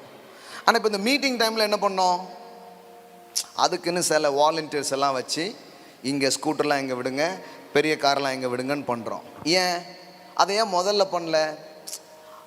ஆரம்பத்தில் ஒரு லெவலில் ஒரு பிளெஸ்ஸிங்ஸில் வாக் பண்ணும்போது ஒன்றும் பெருசாக தேவைப்படாது. ஆனால் வளர்ச்சின்னு போகும்போது கண்டிப்பாக டிசிப்ளின் தேவை, கண்டிப்பாக ஒழுங்கு தேவை. ஆமென். அப்போ இன்னைக்கு ஒரு முக்கியமான காரியத்தை உங்கள் மனதில் வைங்க. கர்த்தர் இந்த ஆண்டு உங்கள் தொழிலாக இருக்கலாம், உங்கள் ஆவிக்குரிய வாழ்க்கையாக இருக்கலாம், எல்லாத்தையும் இன்னொரு லெவலுக்கு கூட்டு போக போகிறாரு. அதுக்கு முக்கியமான கீயே உங்களை ஒழுங்குபடுத்தி கொள்ளுதல், கடிந்து கொள்ளுதலுக்கும் அறிவுறுத்தலுக்கும் செவி சாய்க்கிற ஒரு இருதயம் உங்களுக்கு உண்டாவது. ஆமென். ஸோ ஆண்டவர்கிட்ட அதுக்கு உங்கள் ஹார்ட்டை நீங்கள் இது பண்ண ஆரம்பிங்க. முன்னாடி இந்த என்னதான் சொன்னாலும் அதை கேட்குற ஒரு இருதயமே நமக்கு கிடையாது. ஆனால் கிருபையின் கீழே என்ன உண்டாயிருக்குதுன்னா, கடவுள் ஒரு புது இருதயத்தையும் ஒரு புது ஆவியையும் நமக்கு தந்திருக்கிறார். ஆமென். எல்லாம் சொல்லுங்க, நியூ ஹார்ட், நியூ ஸ்பிரிட். ஆமென். கல்லான இதயத்தை எடுத்து எதை கொடுத்துருக்கிறாரு? சதையான இருதயத்தை உள்ள கொடுத்துருக்கிறாரு. அது மாதிரி உங்களுக்குள்ளே குமாரனின் ஆவியை அவர் கொடுத்திருக்கிறார். ஆமென். எல்லாம் சொல்லுங்க, sonship, the spirit of sonship.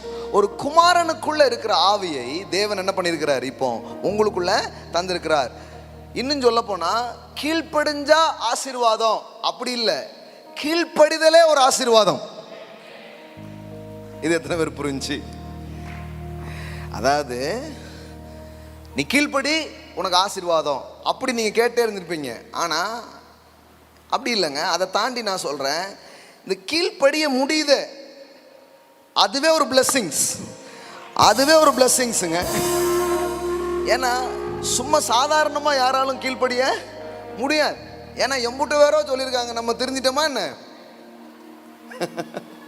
சில மீட்டிங்ஸ்லாம் போனால் சில இடத்துல சில பேர்லாம் பார்த்தீங்கன்னா அவங்க பார்த்தாலே தெரியும், தம்பி நாங்கள் தமிழ்நாட்டில் எல்லாரும் பிரசங்கத்தையும் கேட்டாச்சு, திருத்திருவியா என்ன நீ?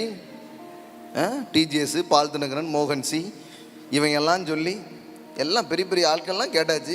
அப்படி மாதிரியே இருக்கவங்கள பார்த்தா நான்லாம் அவங்கள பார்க்காம ஆவியானவரே இது உங்கள் வேலை, நீங்கள் பாருங்கள் அப்படின்ட்டு பேசிகிட்டு இருப்பேன். கீழ்ப்படி, அதாவது கீழ்ப்படிய முடியுதுன்னு வைங்களேன்.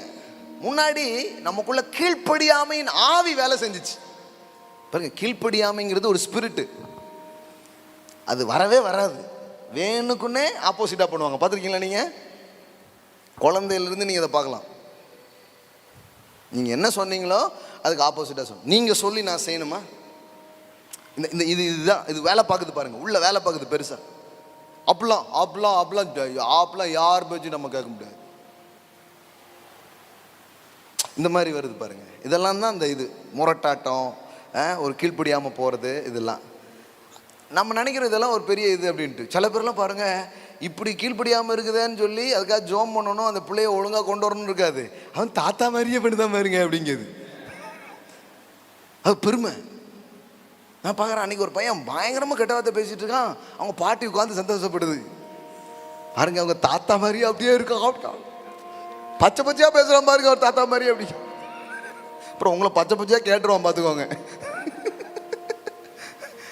என்ன சொல்கிறதுனே தெரியல பாருங்க சில நேரம். ஆமாம், சில நேரம் கொஞ்சம் மலையிலையாக பண்ணும்போது கொஞ்சம் சந்தோஷப்பட்டுக்கிறது தான். ஆனால் கொஞ்சம் வளர வளர சொல்லி கொடுக்கணும். ஆமேன். இட்ஸ் நாட் ரைட், இதெல்லாம் முக்கியம், இதெல்லாம் தேவைன்னு சொல்லித்தரணும். ஸோ வேத வசனம் கொடுக்கப்பட்டதின் நோக்கத்தை நான் முதல்ல வாசித்த அந்த இடத்துக்கு வாங்க பார்க்கலாம். 2 தீமோத்தேயு 3:16. வேத வாக்கியங்கள் எல்லாம் தேவ ஆவியினால் அருளப்பட்டிருக்கிறது.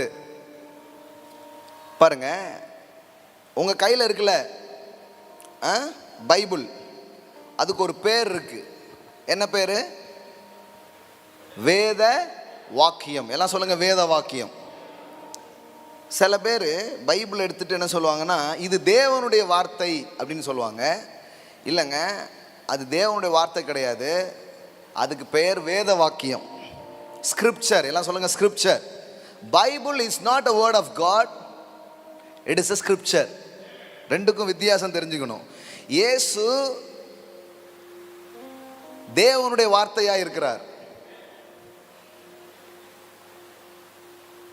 இயேசு பைபிள் எப்படி சொன்னாரு? உங்கள் வேத வாக்கியங்கள் என்ன சொல்லுகிறது அப்படி சொன்னார்.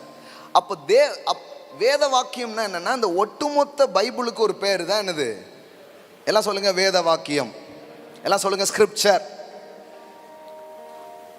அப்போ தேவனுடைய வார்த்தை, இந்த ஸ்கிரிப்சருக்குள்ள தேவனுடைய வார்த்தை இருக்கு. எல்லாம் சொல்லுங்க, வேத வாக்கியங்களுக்குள் தேவனுடைய வார்த்தை இருக்கிறது. ஆனால் பைபிள் தேவனுடைய வார்த்தை என்ன பண்ண முடியாது, பிளேனா சொல்ல முடியாதுங்கிறேன். ஏன்னா பைபிள்ல பிசாசு பேசுனது கூட இருக்கு. என்னங்க, மாமியார் பேசுனது கூட இருக்கு. அப்போ எப்படிங்க அதை தேவ வார்த்தைன்னு சொல்ல முடியும்? சிலருடைய புலம்பல்கள் அதுல இருக்குது, புரியுதுங்களா? சிலர் போட்ட மொட்டை கடுதாசிலாம் இருக்கு. இப்போ நம்ம ஒட்டுமொத்தமாக தூக்கிட்டு இது தேவனுடைய வார்த்தை அப்படி சொல்ல முடியாது. அதுக்கு பேர் என்னது? வேத வாக்கியம். எல்லாம் சொல்லுங்க, வேத வாக்கியம். அப்போ வேத வாக்கியத்துக்கு உள்ள என்ன இருக்கு? தேவனுடைய வார்த்தை இருக்குது. ஆனாலும் இங்க ஒரு அத்தாரிட்டி கொடுக்கப்படுகிறது. என்ன அத்தாரிட்டியான வார்த்தை? வேத வாக்கியங்கள் எல்லாம் தேவ ஆவியினால் அருளப்பட்டிருக்கிறது. அப்படின்னா என்ன அர்த்தம்னா, அதுல தேவன் பேசுனதை மட்டும் ஆவியானவர் பதிவு பண்ணி வைக்கல, நிறைய காரியங்களை பதிவு பண்ணி வச்சிருந்தாலும் எல்லாமே, எல்லாம் சொல்லுங்க, எல்லாமே. சில சொல்லுவாங்க இதை மட்டும் தான் நாங்கள் நம்புகிறோம், இதை நாங்கள் நம்பலை அப்படி சொல்லுவாங்க. அப்படி கிடையாது, எல்லாமே தேவ ஆவியினால் அருளப்பட்டிருக்கிறது. ஆமென். சரி, இப்போ கவனிங்க, ஏன் கொடுக்கப்பட்டிருக்கிறது? கொடுக்கப்பட்டிருக்கிறதுங்கிறது நமக்கு தெரியுது. உங்களுக்கு தெரியும்ல, பைபிள் எப்படி வந்துச்சுன்னு உங்களுக்கு தெரியுமா? ஃபர்ஸ்ட் இந்த வேதாகமத்தின் வரலாறு நமக்கு தெரியணும். இந்த பைபிள் எப்படி வந்துச்சு? சில மதத்தில் சில புத்தகங்கள் எப்படி வந்ததுன்னு நினைக்கிறாங்கன்னா, டப்புன்னு ஹெவன்ல இருந்து விழுந்துடுச்சு அப்படின்னு நினைக்கிறாங்க. அப்படி பைபிள் வரல. இல்லைன்னா அப்படியே உள்ள வந்து இப்படி ஒருத்தர் வந்து இப்போ வந்து குரான் எப்படி எழுதப்பட்டது அப்படின்னு தெரியும், அந்த வரலாறு தெரியுமா உங்களுக்கு? அப்படி உள்ள வந்து வந்து இப்படி கட கட கட கடன்னு படிக்கவே தெரியாத ஒருத்தர் எழுதி முடிச்சாச்சு, எழுதியாச்சு. அப்படி வந்து வரல பைபிள். ஹெவன்ல இருந்து விழுந்த ஒரு புக்கோ அப்படியோ கிடையாது. அதாவது நம்ம தேவையில்லாமல் ஒன்றை ட்ரை பண்ணக்கூடாது. அதான் நான் முதல்ல சொல்லிட்டேன், ரியாலிட்டி தான் பவர்ஃபுல். சும்மா கதைலாம் கட்டக்கூடாது. ஒருத்தர் சொல்கிறாரு வந்து இயேசு வந்து பார்த்தீங்கன்னா அந்த சின்ன வயசுலேயே கூட அவர் நிறைய வித்தைகள்லாம் பண்ணிட்டு இருந்தார். இயேசுவை நீங்க பெரிய ஆளாக்காதீங்க, அவர் ஏற்கனவே பெரிய ஆளா இருக்கிறார். இப்படிதான் ஒரு அம்மாவுக்கு வந்து கிணத்துல குடம் காணாம போயிட்டு இயேசு கண்டுபிடிச்சு கொடுத்தாரு. சின்ன வயசுலேயே அம்புட்டு வேலை பார்த்தவராக இருந்தார். இப்போ நமக்கு சில பேருக்கு அதை கேட்கும்போது, இப்போ நீங்கள் இந்த ஃபேஸ்புக் இதெல்லாம் பார்த்தீங்கன்னா திடீர்னு ஒரு தூதன் பறந்தான் அதனால படம் போட்டுருப்பாங்க. உடனே இவங்க பத்தியா தூதன் பறந்தான் படம் போட்டிருக்கான் அப்படின்ட்டு. அப்புறம் அடுத்தால வந்து இது மாஃபிங் பண்ணப்பட்டதுன்னு அடுத்தால வரும். நீங்கள் கடவுளை காப்பாற்றாதீங்க, கடவுள் தான் உங்களையும் என்னையும் காப்பாற்றுறவர். நீங்கள் அவரை ஒன்றும் பெரிய ஆள் ஆக்காதீங்க. அதாவது இல்லைன்னு எதுக்கு இல்லாதெல்லாம் சொல்லிட்டு நம்ம ஆட்கள் பாருங்களா, உடனே அது படப்படன்னு அதை 100 பேருக்கு அனுப்பிடுறது. அவசரப்படாதீங்க. இயேசு செய்த முதல் அற்புதம் கானா ஊர் கல்யாணம் அப்படின்னு பைபிளில் அவ்வளோ தெளிவாக சொன்னதுக்கு அப்புறமும் அவர் சின்ன வயசுலேயே அந்த இதெல்லாம் செம்பு கண்டுபிடிச்சி கொடுத்தாரு எல்லாம் தேவையில்லை பாருங்க, எல்லாம் பண்ணக்கூடாது. இப்போ கவனிங்க, அதாவது அது மாதிரி பைபிளில் நீங்கள் ரொம்ப தூக்கி காட்ட வேண்டாம், அது எல்லாத்தையும் தூக்கும். அதை நீங்கள் ஒன்றும் காப்பாற்ற வேண்டியதே கிடையாது. அது வந்து அப்படி எழுதப்படலை, பல்வேறு மனிதர்களால் பல்வேறு காலகட்டத்தில் எழுதப்பட்ட ஒரு தொகுப்பு தான் வேத புத்தகமாக இருக்கிறது. ஒருத்தங்க எழுதுனாங்களே அவங்க பார்த்ததே கிடையாது இன்னொருத்தங்க. பல்வேறு பின்னணி, மெய்ப்பர்கள் எழுதியிருக்கிறாங்க, மீனவர்கள் எழுதியிருக்கிறாங்க, ராஜாக்கள் எழுதியிருக்கிறாங்க, சாதாரண மனிதர்கள் எழுதியிருக்கிறாங்க, எல்லாரும் எழுதியிருக்கிறாங்க. ஆனால் பைபிளுடைய பியூட்டி என்னென்னா, வேறு வேறு காலகட்டத்தில் வாழ்ந்து வேறு வேறு பின்னணியிலிருந்து வந்து எழுதியிருந்தாலும் சேர்த்து வச்சு பார்த்தா ஒட்டுமொத்த கருத்து ஒன்றாவே இருக்குது. அதுதான் வேதவசனத்தின் மேன்மையாக இருக்கிறது. ஆமென். சரி, இப்போ கவனிங்க, அது எப்படி கொடுக்கப்பட்டிருக்குங்கிறது நமக்கு தெரிஞ்சிடுச்சு. ஓரளவுக்கு சொல்லியிருக்கிறேன். நம்ம அப்புறமா அந்த பைபிள் கிளாஸஸ் இதெல்லாம் வைக்கும்போது ரொம்ப டீப்பாக வரலாறுலாம் என்ன பண்ணலாம், படிக்கலாம். தமிழ் பைபிளை எப்படி வந்துச்சு, அதுக்கு ஒரு வரலாறு இருக்குது. எப்படி இந்த வேதத்தை மொழிபெயர்த்தாங்க, 66 புக்கு மட்டும்தான் இதில் இருக்குது. இன்னும் சில புக்ஸ் எல்லாம் ஏன் ரிஜெக்ட் பண்ணாங்க, இதை மட்டும் ஏன் சேர்த்தாங்க, இதெல்லாம் ஒரு ஸ்டடி பாருங்கள். அதுக்கான வகுப்புகளில் நம்ம என்ன பண்ணலாம், பேசலாம். இப்போ கவனிங்க, ஏன் கொடுக்கப்பட்டிருக்கு, வாட் இஸ் அ பர்பஸ், கொடுக்கப்பட்டது நோக்கம் என்ன? தேவனுடைய மனுஷன், எல்லாம் சொல்லுங்க, தேவனுடைய மனுஷன். நீங்களாம் யாரு? தேவனுடைய மனுஷன். நாம வழக்கமாக தேவனுடைய மனுஷன் யாரை சொல்கிறோம்? மைக் பிடிச்சிட்டு முன்னாடி இருக்கவங்களை பார்த்து தேவ மனிதன். அப்போ நீங்களாம் யாரு? அங்கே பாருங்க, தேவனுடைய மனுஷன் தேறினவனாகவும்னா என்ன? ஒவ்வொரு விசுவாசையும் தேறினவர்களாக இருக்கும்படி. எப்படி வருது பாருங்க, all scripture is God breathed, given by divine inspiration and is profitable for instruction, for conviction, for correction, for training in righteousness. God's will, both publicly and privately behaving honorable with personal integrity and moral courage. எப்படி வருது பாருங்க, தேறினவனாகவும், எல்லாம் சொல்லுங்க, தேறினவனாகவும். இந்த வேத வசனத்தை நீங்க கேட்டே இருக்கும் பொழுது ஒரு வளர்ச்சி, ஒரு தேர்ச்சி நடக்குதான். ஆமென். அதனாலதான் சில இடத்துல இப்ப பாருங்களேன், இப்படி டீச்லாம் பண்ண மாட்டாங்க, சும்மா ஒன்று இது பண்ணி சொல்லி அப்படியே அனுப்பிச்சு விட்ருவாங்க. அதனால தான் அப்படியே உட்காந்துருப்பாங்க. இது அந்த மாதிரி இடம் கிடையாது. we are going to teach certain things. ஆமென். உங்களை வேத வசனத்தை போதித்து அதன் ஆழங்களுக்குள்ள உங்களை நடத்தி அதன் மூலம் உண்டாகிற பலனை நீங்கள் என்ன பண்ணணும், பார்க்கணும். பாருங்க, அப்போ கவனிங்க, தேறினவனாகவும் எந்த நற்கிரியையும் செய்ய தகுதி உள்ளவனாகவும் இருக்கும்படியாக. இது உங்களை வளர்த்தெடுத்து எந்த திசையை நோக்கி கடவுளுடைய வார்த்தை கொண்டு போகும்னா, எந்த நற்கிரியும் செய்ய, அதாவது வீட்டை பார்க்கணுன்னாலும் சரி, நாட்டை பார்க்கணுன்னாலும் சரி, அதுக்கு உங்களை தயார்படுத்துகிற ஒரு காரியத்தை தேவனுடைய வார்த்தை சொல்லுது. ஆமென். தலைமை ஏற்கவும் சொல்லி கொடுக்கு, கீழே இறங்கி தரையை தூக்கவும் சொல்லி கொடுக்கு. ஹலோ, எந்த நற்கிரியையும், எல்லாம் சொல்லுங்க, எந்த நற்கிரியையும் செய்யத்தக்க தகுதி உள்ளவனா இருக்கும்படியாக. அப்படின்னா என்ன? வரும்போது பெரிய தகுதியோட, வரும்போது பெரிய பராக்கிரமசாலியா வராம இருக்கலாம். ஆனா இந்த வார்த்தையை கேட்க கேட்க கேட்க தேர்ச்சியும் தகுதியையும் இது உங்களுக்குள் தோற்றுவிக்கக்கூடிய ஒன்றாக இருக்கிறது. பக்தி விருத்தியை ஏற்படுத்தக்கூடிய ஒன்றாக அது இருக்கிறது. ஆமென். அதனால தான் இங்கே நீங்கள் வந்துட்டு சும்மா போக முடியாது. இங்கே வர்றீங்கன்னா தேர்ச்சி நடந்தே தீரும். இங்கே வர்றீங்கன்னா பயிற்சி நடந்தே தீரும். உங்களுக்குள்ள இருக்கிற பொட்டென்ஷியல், உங்களுக்குள்ள இருக்கிற ஆற்றல், உங்களுக்குள்ளே தேவன் வைத்த காரியங்களை தேவ வார்த்தை அடையாளம் காட்டி அது வெளியே கொண்டு வருகிற ஒரு வேலையை அது செய்கிறது. ஆமென். எல்லாம் சொல்லுங்க. எந்த நற்கிரியையும் செய்ய, ஒண்ணுமே செய்யாம இருக்கிற ஒரு ஆளை இது பிடிச்சி என்னன்னாலும் செய்யலாம்டா அப்படி ஆக்குதான். என்னன்னாலும் செய்யற ஒரு ஆளா எப்படி ஆக்குது பாருங்க. அதுக்கு தான் வேதவசனம் கொடுக்கப்பட்டிருக்குது. எந்த நற்கிரியும் செய்ய தகுதி உள்ளவனாய் இருக்கும்படியாக. அப்போ சில குறைகள் இருக்கும். போட்டியோட, பொறாமையோட, எரிச்சலோட, இந்த உலகத்தின் சில தன்மையோட தான் உள்ள வர்றோம்.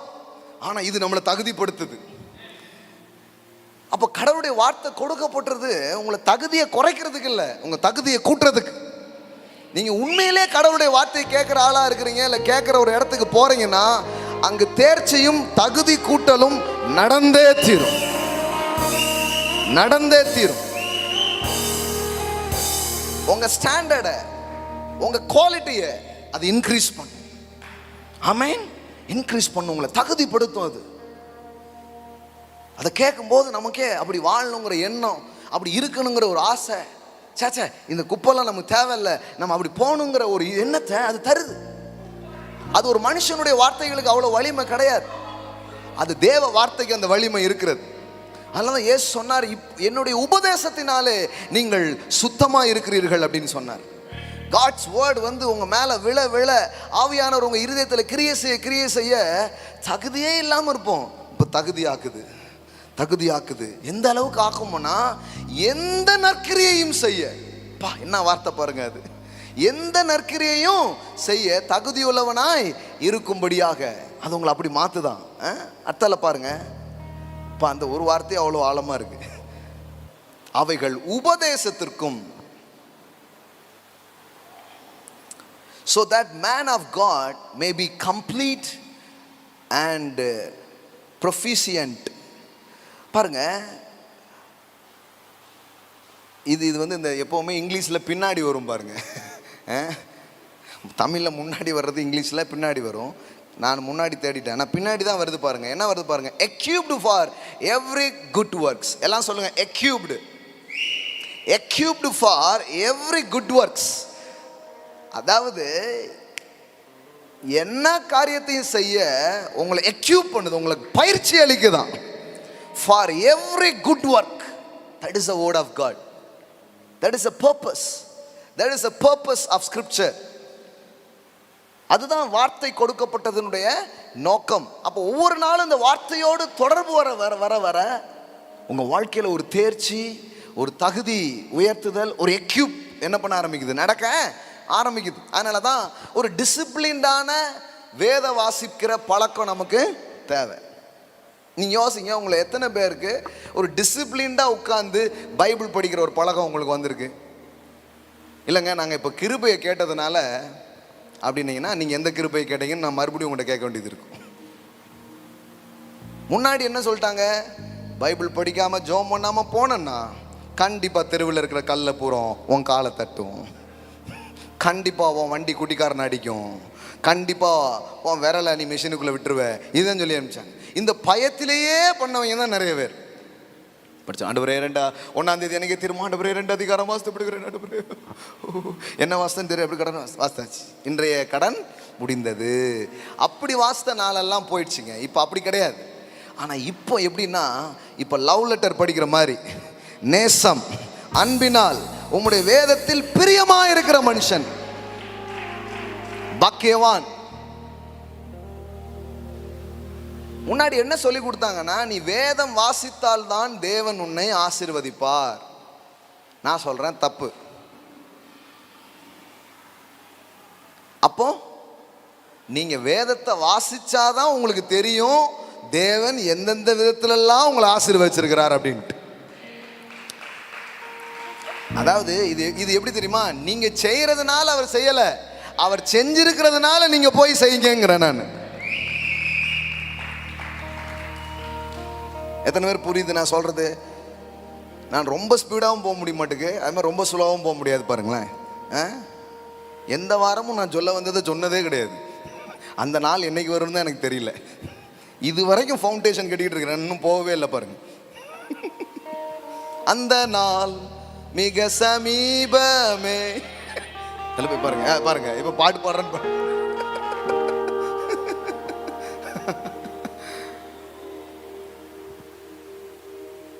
படிச்ச ஆசீர்வதிப்பாருங்கிறது இல்லைங்க, ஆசீர்வதிச்சிட்டாரு. இப்போ எனக்கு கொஞ்சம் சொத்து இருக்குது, கடவுளுடைய கிருபையினால இப்போ கொஞ்சம் சொத்துலாம் கடவுள் கொடுத்துருக்கிறார். ஆமென்.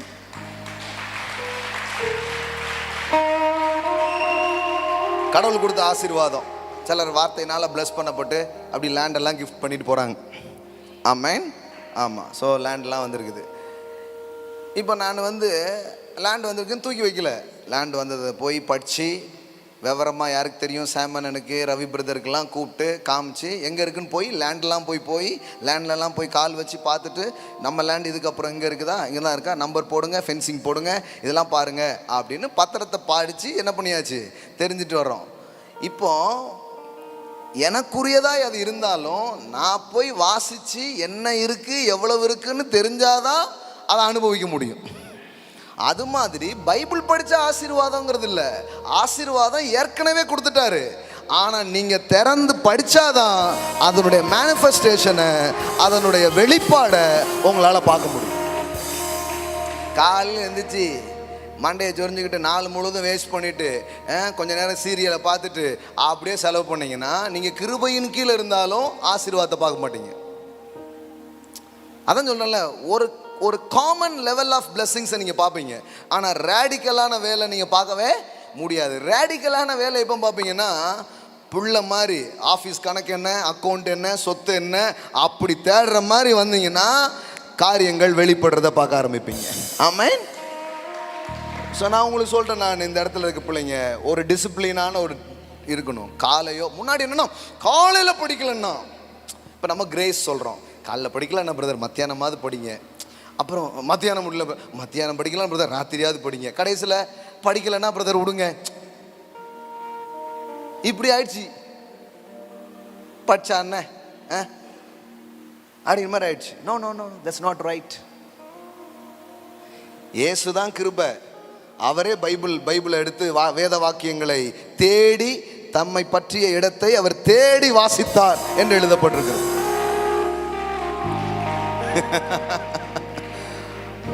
பக்கத்தில் பார்த்து சொல்லுங்க, கிருபையே பைபிள் படிக்கி. கிருபைக்குள்ள இருக்கிற உங்களுக்கு என்னாச்சு? ஹலோ, ஏசு பைபிள் படிச்சாரா படிக்கலையா? என்னங்க, படிச்சாரா படிக்கலையா? படிச்சார். சிறு வயது முதல் அந்த வேத எழுத்துக்கள் அவ்வளவு அவருக்கு தெரிஞ்சது. அதனால தான் அன்னைக்கு இருந்த ரபிக்களோட அவர் அப்படி சம்பாஷிக்கிறார். இவர் 4 கேள்விலாம் கேட்கிறார். சின்ன வயசுலேயே கேள்வி கேட்கிற அளவுக்கு வேதவசனம் உள்ள போயிடுச்சு. வார்த்தைக்கே வாக்கியம் தேவை என்றால் உங்களுக்கு எனக்கும் எவ்வளவு தேவைங்கிறத கொஞ்சம் யோசித்து பாரு. ஆமென். சிலர் கையில் கொண்டு வரதே இல்லை, அதுவும் ரொம்ப வேதத்தை எல்லாம் தூக்கிக்கிட்டு, ஏன்னா அவன் ரொம்ப கிருபையில் முத்திட்டாங்களாம். நீங்கள் முத்திட்டீங்க, ஆனால் அது கிருபையிலன்னு நான் சொல்ல மாட்டேன், வேற ஏதோ முத்திடுச்சு. ஆமாம். டேக் யுவர் பைபிள், அழகாக எடுத்துட்டு வாங்க, படிங்க, நல்லா எடுத்து பாருங்க. தினந்தோறும் அதை ஒழுங்காக செய்ய ஆரம்பிங்க. தினந்தோறும் ஒழுங்கும் கிரமமாக அதை செய்ய ஆரம்பிங்க. ஆமென். Thank you brother.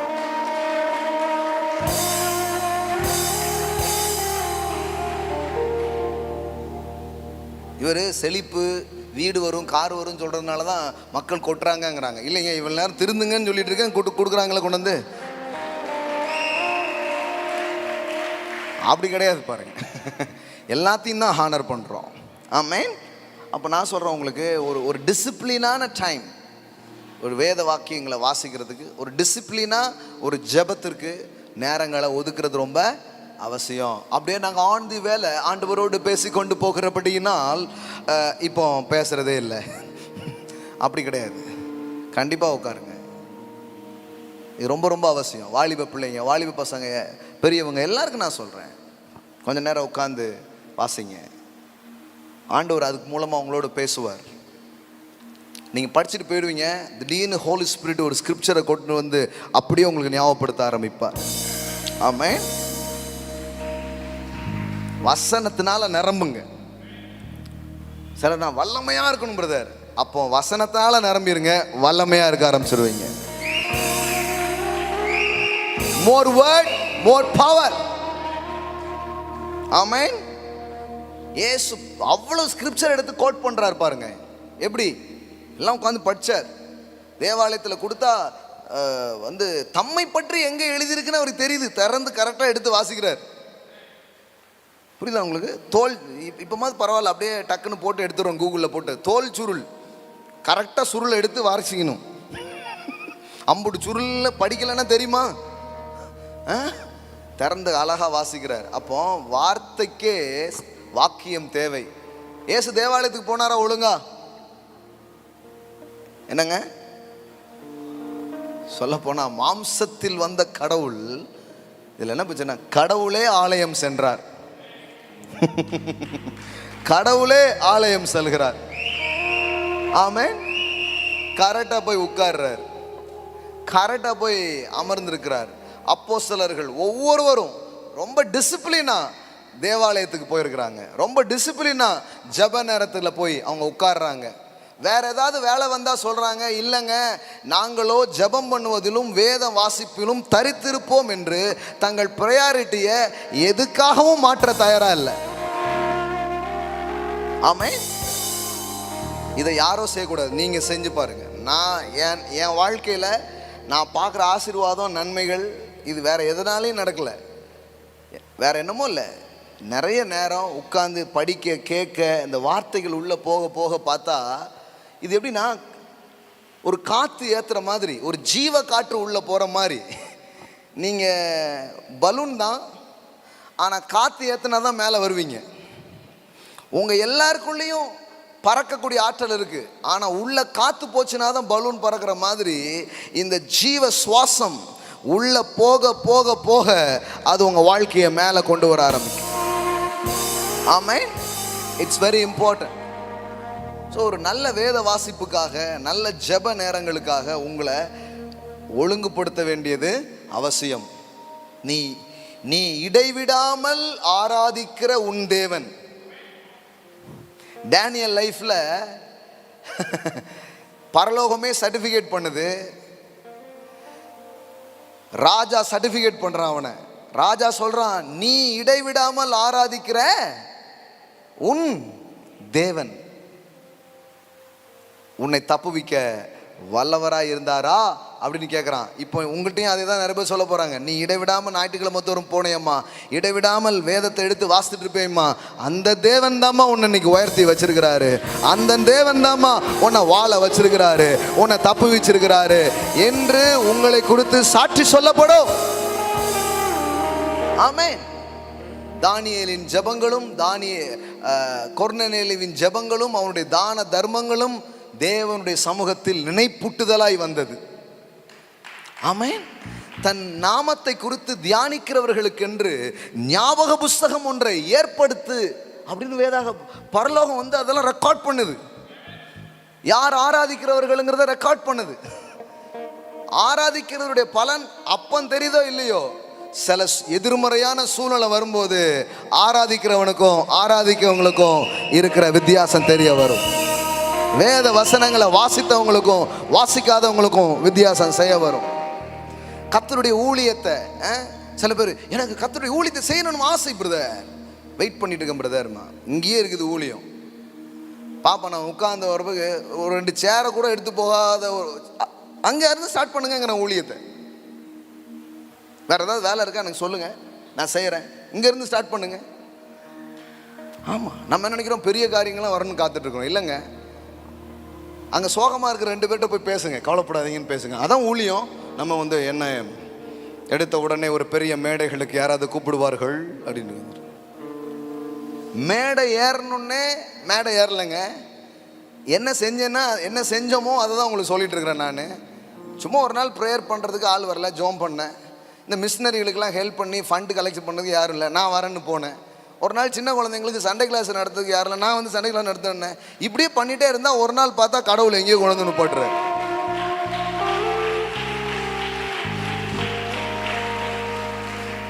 நீங்கள் ஒன்றும் வாய்ப்புக்காக தேடாதீங்க. வாய்ப்பு உங்கள் கண்ணு முன்னாடியே இருக்குது, ஊழியம் உங்கள் கண்ணு முன்னாடியே இருக்குது. ஆமாம், எல்லாத்துக்கும் தான் நான் சொல்கிறேன். நான் இங்கே இருக்கிற யாரோ ஒருத்தருக்காக போய் உங்களுக்காக ஒரு ஜோம் பண்ணுறேன்னு ஜோம் பண்ணுங்க. பலகீனமாக இருக்கிற ஒருத்தரை பலப்படுத்துங்க. அப்படி செய்ய ஆரம்பிங்க. கத்துறதை கனம் பண்ணிட்டு இருப்பார், கனம் பண்ணிட்டே இருப்பார். உங்களை நம்பி திரளான இடங்களை, பணங்களை, ஜனங்களை அவர் கொடுப்பார்.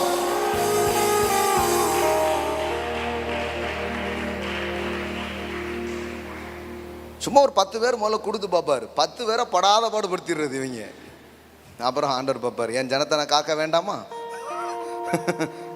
அப்புறம் ஒரு இது இருக்கு இல்லைங்க.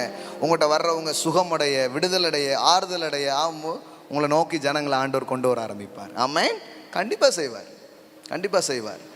அப்போ டிசிப்ளின் பண்ணிக்கிறது, தனது வழக்கத்தின்படியே பலகனி திறந்திருக்க 3 வேளையும் ஜெபம் செய்தான் அப்படின்னு இருக்குது. எல்லாம் சொல்லுங்க, வழக்கம். ஜெப வேலையாகிய இத்தனாம் மணி நேரத்தில் அவர்கள் ஜெபாலயத்திற்கு போனார்கள் அப்படி வருது. அப்படின்னா என்ன? எல்லாமே டிசிப்ளின். எல்லாம் சொல்லுங்க, டிசிப்ளின்.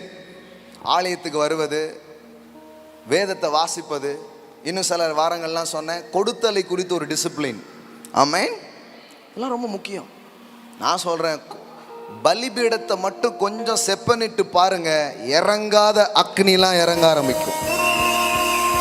இறங்காத அக்னிலாம் இறங்க ஆரம்பிக்கும். இதுவரை வெளிப்படாத ஆசீர்வாதம்லாம் வெளிப்படும்.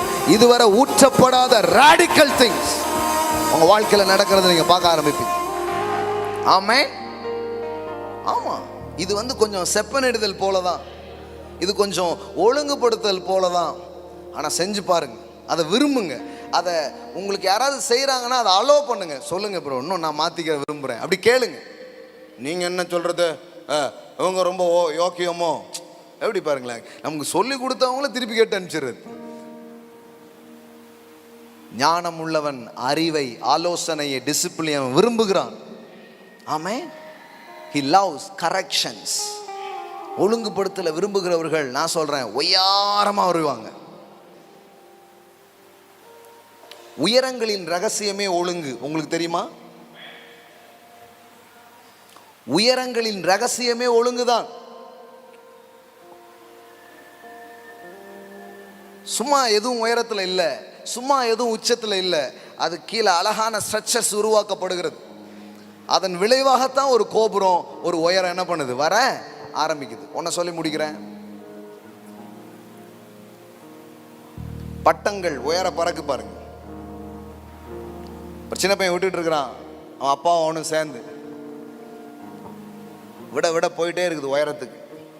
திடீர்னு அந்த பையன் சொல்றான், அப்பா இந்த நூலை அத்து விட்டுருங்க, இன்னும் வேகமாக பறக்கும்ல, இன்னும் உயர பறக்கும்ல. அதை கண்ட்ரோல் பண்ணிட்டு இருக்கீங்க நீங்க, அந்த நூலை மட்டும் அத்து விட்டுருங்க, உயரமாக பறக்கும் அப்படின்ட்டு.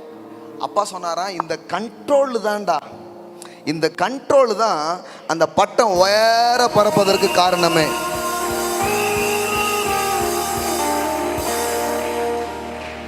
சும்மா சொல்லாதீங்க, இது வந்து அதை தடுத்துக்கிட்டு இருக்கு. இப்போ நீங்க டிசிப்ளின் பண்ணி பாருங்க. சில சொல்லுவாங்க, அதெல்லாம் என்ன அப்படிம்பாங்க. அவங்களுக்கு தெரியுது. உடனே அப்பா என்ன பண்ணாரு, அப்படியே அதை அத்து அப்படியே விட்டாராம். கடைசியில் பறந்துட்டு இருந்த பட்டம் சயன்னு இறங்கி டக்குன்னு ஒரு முள்ளில் போய் விழுந்துச்சான். அப்போ தான் யோசித்தான், ஓஹோ இந்த ஒழுங்கு என்பது, இந்த நூலுங்கிறது அதை கட்டுப்படுத்த அல்ல, இந்த கட்டுப்பாடு தான் அதை உயர பறப்பதற்கு காரணங்களாக மாறுது. ஆமென். இன்னொன்று, எத்தனையோ காரியங்களை உங்களை ஒழுங்குபடுத்துறதுக்கு காரியங்களை செய்யலாம். நீங்கள் மட்டும் அலோவ் பண்ணீங்கன்னா, நீங்கள் மட்டும் எஸ் சொன்னீங்கன்னா, நிறைய விதத்தில் ஒழுங்குபடுத்தி இங்கே ஒவ்வொருத்தரையும் வேற மாதிரி உட்கார வைக்க முடியும். ஆமென். ஹல்லேலூயா. எழுந்து நிற்போம். Thank you Jesus, thank you Jesus. I want to read one scripture finally. அப்படி இருந்த இடத்துல எழுந்து நிற்கலாம். இது ஆண்டவர் தரும் ஒரு ஆசீர்வாதம். இது கிருபையின் கீழ் உண்டாகும் ஒரு பலன், பலனாக அது இருக்கிறது. இன்னைக்கு நமக்கு தெரியும் இயேசு கிறிஸ்துவின் நாமம் எல்லா நாமத்திலும் மேலான நாமமாக அது இருக்கிறது. இன்னைக்கு அந்த நாமத்தை சொன்னா நோய் சுகமாகுது, பேய் ஓடுது, பரலோகம் மரியாதை செய்து, பாதாளம் நடுநடுங்குது, பூலோகம் தன் முழங்கால்களை முடக்குது. அவ்வளோ ஒரு அற்புதமான நாமம். ஆனா வேதவசனம் இவ்விதமாய் சொல்லுகிறது. பிலிப்பியர் 2வது அதிகாரம் 6வது வசனத்திலிருந்து பாருங்க. அவர் தேவனுடைய ரூபமாயிருந்தும் தேவனுக்கு சமமாய் இருப்பதை கொள்ளையாடின பொருளாக எண்ணாமல் தம்மை தாமே வெறுமையாக்கி அடிமையின் ரூபம் எடுத்து மனுஷ சாயலானார். அவர் மனுஷ ரூபமாய் காணப்பட்டு மரண பரியந்தம், அதாவது சிலுவையின் மரண பரியந்தமும் கீழ்ப்படிந்தவராகி தம்மை தாமே தாழ்த்தினார். பாருங்க, எவ்வளோ சர்வ் பண்ணுமோ அவ்வளோ சர்வ் பண்றார், எவ்வளோ இறங்கணுமோ அவ்வளோ இறங்குறார். சிலுவையின் மரண பரியந்தம் கீழ்ப்படிந்தவராகி தம்மை தாமே தாழ்த்தினார். ஆதலால் தேவன் எல்லாவற்றுக்கும் மேலாக அவரை உயர்த்தி இயேசுவின் நாமத்தில் வானோர் பூதலத்தோர் பூமியின் கீழானுடைய முழங்கால்கள் யாவும் முடங்கும்படிக்கும். ஆமென். பிதாவாகிய தேவனுக்கு மகிமையாக இயேசு கிறிஸ்து கர்த்தர் என்று நாவுகள் யாவும் அறிக்கை பண்ணும்படிக்கும் எல்லா நாமத்திற்கும் மேலான நாமத்தை அவருக்கு தந்தருளினார். ஆமென். எல்லாம் சொல்லுங்க. அவரை மாதிரி கீழ்ப்படிஞ்ச ஆளும் கிடையாது, அவரை மாதிரி உயர்த்தப்பட்ட ஆளும் கிடையாது. ஆமென். மரண பரியந்தம் கீழ்ப்படிந்தவராகி ஒரு அடிமை, தேவகுமாரன் தான், ஆனா ஒரு அடிமை மாதிரி இறங்கி காரியங்களை பண்றார்.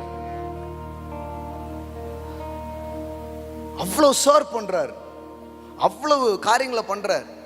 நான் சொல்றேன், இந்த சிந்தை, அது அந்த டீச்சிங்ஸ் என்ன தெரியுமா? 5வது வசனம், கிறிஸ்து இயேசுவில் இருந்த சிந்தையே உங்களிலும் இருக்க கடவது. இது இயேசுவுக்குங்க, அப்படி போயிடக்கூடாது.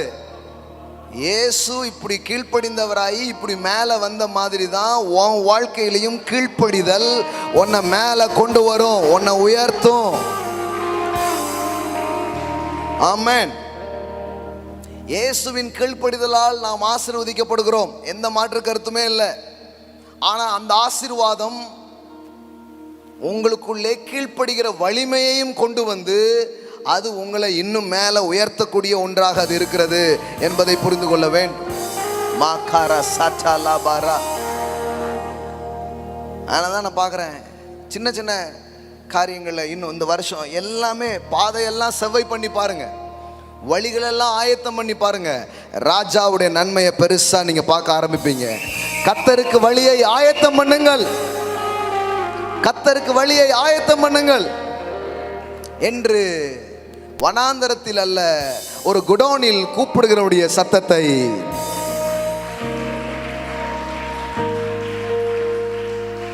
ஆமென். Change your thinking, change your way. ஆவியானவருக்கு உங்களை விட்டு கொடுங்க. கடினமாய் அல்ல, ஆவியானவர் உங்களுக்குள்ள கிரியை செய்ய ஆரம்பிப்பார். உங்க பிள்ளைங்களுக்கு அதை சொல்லிக் கொடுங்க, அந்த சிந்தையை சொல்லிக் கொடுங்க. ஒருத்தர் மேன்மையா நினைக்கிறத சொல்லிக் கொடுங்க, ஹானர் பண்ண சொல்லிக் கொடுங்க, ஒழுங்குகளை சொல்லிக் கொடுங்க. நீங்க அவங்களுக்கு முன்னாடி ஒரு மாடலா இருக்க ஆரம்பிங்க. இது எல்லாமே இம்பார்ட்டன்ஸ். ஒரு காமனான பிளெஸிங்ஸை நம்ம எப்போவுமே பார்ப்போம் தான், ஆனால் நான் பேசுறது அது கிடையாது. அதெல்லாம் தாண்டிய ஒரு நிலைக்கு உங்கள் வாழ்க்கையையும் சபையையும் அவர் எடுத்துட்டு போக விரும்புகிறார். ஆமென், ஆமென். நார்மலான டேஸில் அலங்காரம் பண்ணுறதுக்கும் கல்யாணம் அன்னைக்கும் அலங்காரம் பண்ணுறதுக்கும் பெரிய வித்தியாசம் இருக்குது. ஆமென். ஆமாம், பார்த்துட்டு போன மாப்பிள்ளையே இந்த பொண்ணாக தான் நான் நிச்சயம் பண்ணேன் அப்படிங்கிற அளவுக்கு ரூபத்தெல்லாம் மாற்றி வச்சுருப்பாங்க. ஃபோட்டோ எடுத்து பார்த்தா வேற ஆள் மாதிரி இருக்கும். என்ன சொல்லிட்டு இருக்கிறேன்? It's very important. ஒரு காமன் கிரேஸ், ஒரு வழக்கமான ஒரு அதை தாண்டி நீங்கள் போகணும். Amen. Value the presence of God is very important. Hallelujah மாகா ஷாட்டா லாபோரா சேதேரே. ஐ டோன்ட் நோ, இதெல்லாம் நான் ஒன்று மட்டும் எனக்கு தெரியும், இந்த இடத்துக்கு நின்று சும்மா எதையும் நான் பேச மாட்டேன். ஆவியானவர் எதை பேசுறதுக்கு தூண்டுறாரோ அதை மட்டும்தான் நான் இது வரைக்கும் பேசியிருக்கிறேன். வேற எதையும் நான் பேசுறது இல்லை, நிச்சயமா கிடையாது. உங்களுக்கு தெரியும், எனக்கு ஒரு பிரசங்கம் பண்ணுறதுக்கு கஷ்டமான வேலையே இல்லைன்னு உங்களுக்கு தெரியும், உங்க இருக்கிற எல்லாருக்குமே தெரியும். ஏன்னா 2000 பிரசங்கம் ஆல்ரெடி நான் பேசி யூடியூப்ஸில் இருக்குது. எந்த தலைப்பு தட்டினாலும் பேசலாம் வித்தவுட் நோட்ஸ். ஆனால் கூட நான் ஒவ்வொரு நேரமும் ஜெபம் பண்ணி என்ன வேணும், இப்போ என்ன இந்த டைமில் எங்கள் கூட பேச விரும்புகிறீங்க அப்படின்னு கேட்டுட்டு நான் வரேன் ஆசையாக. நீங்களும் அப்படி தான் வர்றீங்க நான் நம்புகிறேன். எத்தனை பேர் சொல்கிறீங்க இது ரொம்ப அவசியமான ஒரு விஷயம் அப்படின்னு சொல்லிட்டு? ஆமாம், உங்களை விட்டு கொடுங்க ஆண்டவருடைய பிரசன்னத்திற்கு. பாருங்கள், உங்களை கண்ட்ரோல் பண்ணுறதில்லை இது, இந்த நூல் உங்களை கண்ட்ரோல் பண்ணுறது இல்லை. இந்த நூல் தான் உங்கள் உயரத்தை இன்னும் கூட்ட போகுது. இந்த நூல் தான் இன்னும் உங்களை மேலே கொண்டு வர போகுது. இந்த நூல் தான் இன்னும் இன்னும் இன்னும் இன்னும் இன்னும் கொண்டு வரப்போகுது. நான் சொல்கிறேன், எல்லாம் ஒழுங்குபடுத்துங்க. உங்கள் வேத வாசிப்பு, உங்களுடைய ஜப வாழ்க்கை, உங்களுடைய கிவிங், ஆலயத்துக்கு மிக சரியாக அமர்வது. ஆலயத்துக்கே வர முடியாத அளவுக்கு ஒரு பிஸியான ஆளாக தயவு செய்து மாறிடாதீங்க. Don't do that. முன்னாடிலாம் நான் சொல்லியிருக்கேன், சில பிள்ளைங்க ஆரம்ப நாட்களில் தொழில் செய்வாங்க, சிலலாம் பண்ணுவாங்க, சரி போங்க அப்படின்ட்டு. ஆனால் கூட வேற ஒரு டைமில் வாங்க. சிலருக்கு நிஜமாகவே ஞாயிற்றுக்கிழமைக்கு வாய்ப்பு இருக்காது. அப்போ நான் சொல்கிறேன், உங்களுக்கு செவ்வாய்க்கிழமை வாங்க. இல்லை பிரதர், நான் கர்த்தரை ஆராதிக்க விரும்புகிறேன், ஆனால் எனக்கு பழுவாக இருக்குன்னா சொல்லுங்கள். உங்களுக்கு ஒரு 10 பேருக்கு ஒரு டைம் ஒன்றானா கூட அப்போ நான் வர்ஷிப் நடத்த நான் தயாராக இருக்கிறேன். உங்களுக்காக நான் எந்த மாற்றங்களையும் செய்ய தயாராக இருக்கிறேன். 10 பேருங்க, இன்னொரு டைம் இருக்குதுங்க, அந்த டைம்னா நான் கண்டிப்பாக என்னால் வர முடியும் அப்படின்னீங்கன்னா நான் அதுக்கு தயாராக இருக்கிறேன், மாற்றிக்கொள்ள தயாராக இருக்கிறேன். இல்லை இந்த வச்சது தான் சட்டம், இதுக்குள்ளே உட்காரு அப்படி சொல்ல. நான் சபை கூடி வருதலை சிலர் விட்டு விடுவது போல நீங்கள் விட்டு விடாதிருங்கள்.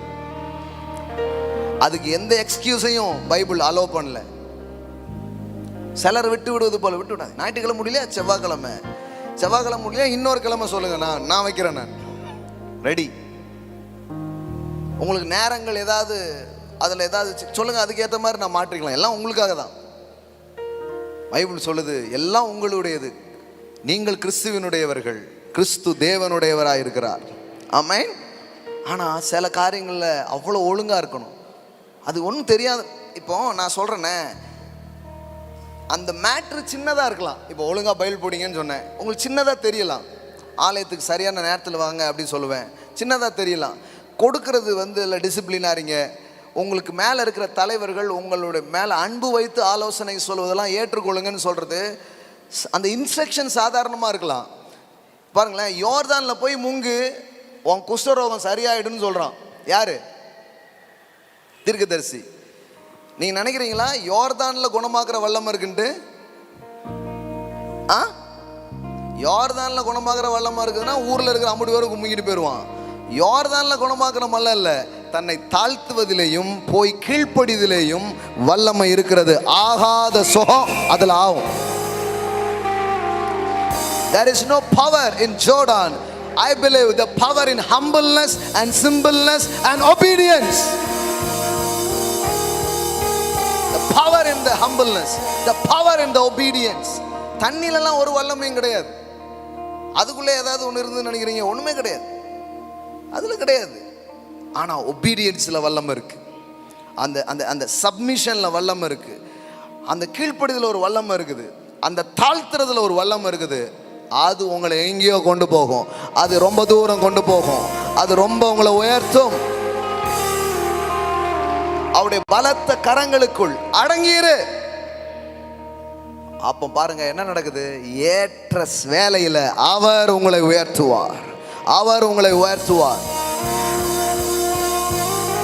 Without a submission there is no lift up, there is no promotion. அது இல்லாமல் நடக்குங்கிற நான் மறுபடியும் சொல்கிறேன். இட்ஸ் a common, அது ஒரு லெவலில் தான் நீங்கள் பார்ப்பீங்க. ஆனால் இன்னும் இப்போ சப்மிட் பண்ணி பாருங்க, ஒபே பண்ணி பாருங்க, டிசிப்ளின் பண்ணி பாருங்க.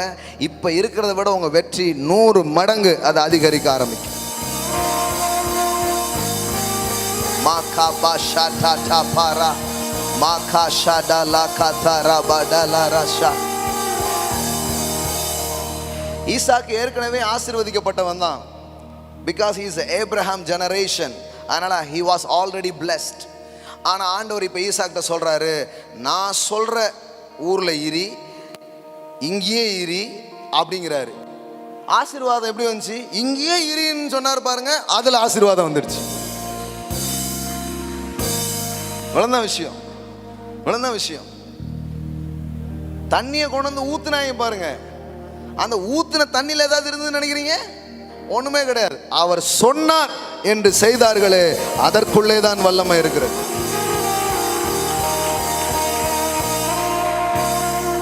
நீங்க ஏதோ கொண்டு தசம்பவம் கொடுக்குறீங்களே, கடவுள் ஏதோ பணத்தை வாங்கிட்டு உங்களுக்கு பணம் தராரா? இல்ல, அவரை கணம் பண்றதுக்காக அதை செய்றீங்க பாருங்க. that is the one thing is open heaven. that thing open heaven. அது பரலோகத்தையே திறக்கும் உங்க மேல. ஏன்னா என்னை கணம் பண்ணுகிறவர்களை நான் கணம் பண்ணுவேன். honor the Lord. இதுதான் விஷயம். சும்மா ஏதோ அது மேலோட்டமானது கிடையாது. No no no no no. என் வசனத்துக்கு நடுங்குகிறவர்களை நான் நோக்கி பார்ப்பேன் அப்படிங்கிறார். Amen. Yes, that's very important. Hallelujah hallelujah hallelujah hallelujah. glory to be the God, living God. கரங்களை உயர்த்துவோம், அப்பாவை நோக்கி பார்ப்போம். தகப்பனே, உமக்கு நன்றி, இந்த காலை வேளைக்காக உமக்கு நன்றி. ஓ, நீர் எங்களோடு பேசினீர், எங்களுக்கு உணர்த்தினீர், எங்களுக்கு போதித்தீர் என்று நாங்கள் நம்புகிறோம். இங்கே இருக்கிற ஒவ்வொரு பிள்ளைகளுக்கும் அதை செய்வது கொண்டு வந்திருக்கீங்க. சபை என்னுடையது அல்ல. It's not my church, it is yours.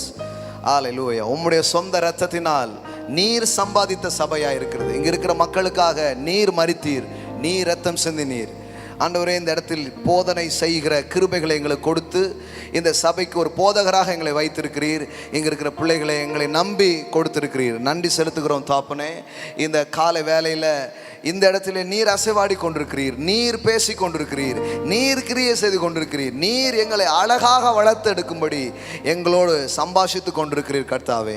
Thank you Lord. இந்த நாள் முதற்கொண்டு இன்னும் தெய்வீக ஒழுங்குகள், the divine orders, the divine discipline, ஹalleluya, உம்முடைய கிருபையின் கீழே எங்கள் வாழ்க்கையில் காரியங்கள் மாறட்டும். ஹalleluya. எங்களை குறித்து வருகிற குறைகள், எங்களை குறித்து வருகிற கரெக்ஷன்ஸுக்கு நாங்கள் இடமளிக்கத்தக்க ஒரு கிருபை எங்களுக்கு உண்டாகட்டும் தாப்பனே. தேங்க்யூ அப்பா, தேங்க்யூ அப்பா. இங்கே இருக்கிற சிறியோர் முதல் பெரியோர் வரை என் மீது, எங்கள் மீது அது கிரியை செய்யும்படிக்கு நாங்கள் ஜெபிக்கிறோம். தன்னைத்தானே தாழ்த்தின கிறிஸ்து எல்லா நாமத்திற்கு மேலாய் உயர்ந்தினவர். ஹalleluya. இந்த சப்மிஷனை எங்களுக்கு கற்றுத்தாங்க. ஹalleluya. இந்த கீழ்ப்படுதலின் ஆவி எங்களுக்குள்ளே கிரியை செய்யட்டும். ஜெப ஆவி, வார்த்தையை தேடுகிற உணர்வு, கர்த்தரை ஆராதிக்கிற உணர்வு, கர்த்தருடைய ஆலயத்திலே வேரூன்றுகிற உணர்வு, அங்கு கடவுள் எனக்காக வைத்திருக்கும் பொறுப்புகள் என்ன என்பதை குறித்த வெளிப்பாடுகள் எங்களுக்குள்ளே பெருகட்டும் என்று ஜெபிக்கிறோம் சுவாமி. தேங்க்யூ அப்பா, தேங்க்யூ அப்பா. பலன் இல்லாத பிள்ளைகளுக்கு பலனை தாரும். இதெல்லாம் எனக்கு விரும்புகிறேன் தான், இதற்கெல்லாம் நான் ஆசைப்படுறேன் தான், ஆனால் என்னால் முடியலைங்கிற பிள்ளைங்க உண்டு சுவாமி. உன் பலவீனத்தில் என் பலன் பூரணமாய் விளங்கும் என்று சொன்ன தேவன் இந்த காலை வேளையில் அதிலே வாழ, அதை செய்ய அவர்களுக்கு பலன் உண்டாகட்டும், நேரங்கள் அமையட்டும். தானியேல் தீர்மானம் பண்ணினான், நீர் தயவு கிடைக்க பண்ணினீர் என்பது போல இன்றைக்கு இதை தீர்மானிக்கிற விரும்புகிற பிள்ளைகளுக்கு ஒரு புது தயவு உண்டாகட்டும், ஒரு புது கிருபைகள் உண்டாகட்டும் என்று ஆசீர்வதிக்கிறோம் அப்பா. நீங்கள் செய்வதற்காக நன்றி, உயர்த்துவதற்காக நன்றி, மேன்மைப்படுத்துவதற்காக நன்றி செலுத்துகிறோம். இன்னும் எங்களோடு பேசுங்க, எங்களை நடத்துங்க. இயேசு கிறிஸ்துவின் புண்ணிய நாமத்தினால் ஜெபிக்கிறோம் எங்கள் நல்ல பிதாவே. ஆமென், ஆமென். Praise God. கர்த்தர் நல்லவர். வாவ். கர்த்தருக்கென்று நாம் கொடுக்க போகிறோம். எழுந்து நிற்கலாம். தேவனுக்கென்று நாம் கொடுக்க போகிறோம். ஹalleluya. அவரை கனம் பண்ண போகிறோம். எப்படி பாடல் பாடி ஆராதனை செய்கிறது கர்த்தரை உயர்த்துற ஒரு காரியமோ, அதுபோல கொடுப்பதும் ஒரு ஆராதனையாகவே அது இருக்கிறது. கொடுக்கிறதுல இருக்கிற டிசிப்ளின்ஸ் பற்றி கடந்த சில வாரங்களாக நான் உங்களுக்கு சொல்லிட்டு இருக்கிறேன், உங்களுக்கு அது தெரியும்னு நினைக்கிறேன்.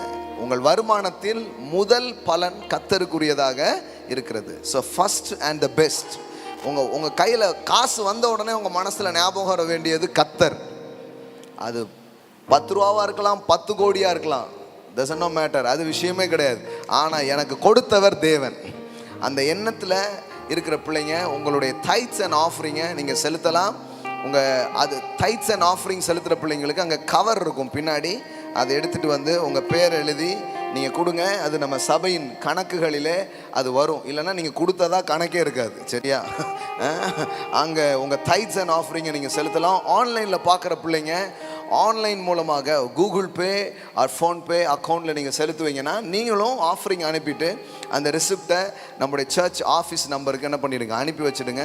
அதுவும் கணக்கில் என்ன பண்ண ஆரம்பிக்கும், வர ஆரம்பிக்கும். சில பிள்ளைங்க கேஷாக இல்லாமல் கார்டு மூலமாக நீங்கள் உங்கள் ஆஃபரிங் செலுத்த விரும்புகிறீங்கன்னா நீங்கள் பின்னாடி இருக்கிற அந்த மேஜை பக்கம் நீங்கள் போனீங்கன்னா அங்கே ஸ்வைப்பிங் மெஷின் இருக்கும். அது மூலமாக உங்கள் ஏடிஎம் கார்டு, உங்கள் பேங்க் கார்டு மூலமாக நீங்கள் என்ன பண்ணலாம், ஸ்வைப்பிங் மூலம் ஆஃபரிங்ஸ் என்ன பண்ணலாம், செலுத்தலாம். ஆமென். எத்தனை பேர் சந்தோஷம் ஆண்டவருக்காக கொடுக்கறதுக்கு? ஆமென். கர்த்தர் நல்லவர். So giving is a wonderful things. அற்புதமான ஒரு காரியம். அதை பயத்தோடு ஒரு காலத்தில் செஞ்சோம், இப்போ பயத்தோடு இல்லை, ஆசையாக செய்ய போகிறோம். ஆமென். என் தேவனை நான் கனம் பண்ண போகிறேன். என் தேவனுக்கு நான் முதலிடத்தை என் வாழ்க்கையில் கொடுக்குறேன். அதுவும் பொருளாதாரத்தில் நான் முதலிடத்தை அவருக்கு கொடுக்க போகிறேன். அப்படி கொண்டு கொடுக்கும்போது கர்த்தர் சில வாக்குத்தத்தங்களை நம் பேரிலே ஏற்கனவே பேசியிருக்கிறார். பேசின வாக்குத்தத்தத்தை நாம் விசுவாசிக்கிறோம் என்பதற்கு அடையாளமாகத்தான் கொடுக்கிறோம். ஆமென். எல்லாம் சொல்லுங்க, கொடுப்பது விசுவாசத்தின் அடையாளமாக இருக்கிறது. ஆமென்.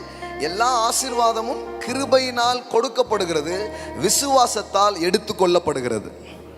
Grace gives, faith takes. கடவுளுடைய கிருபை எல்லா ஆசீர்வாதத்தையும் கொடுத்துடுச்சு. அப்போ எனக்கு காணுமேன்னு கேட்குறாங்க. இப்போ எப்படி கொடுக்கப்படுறதை நீங்கள் பெறுவீங்கன்னா த்ரூ ஃபெய்த். விசுவாசம்ங்கிறது ஒரு கை மாதிரி வச்சுக்கோங்களேன். இங்கே கொட்டி வச்சிருக்கிறத எடுக்கிறதுக்கு கை வேணும். அப்போ விசுவாசங்கிற உங்கள் கரங்களை பயன்படுத்தி தான் நீங்கள் எடுக்க முடியும்.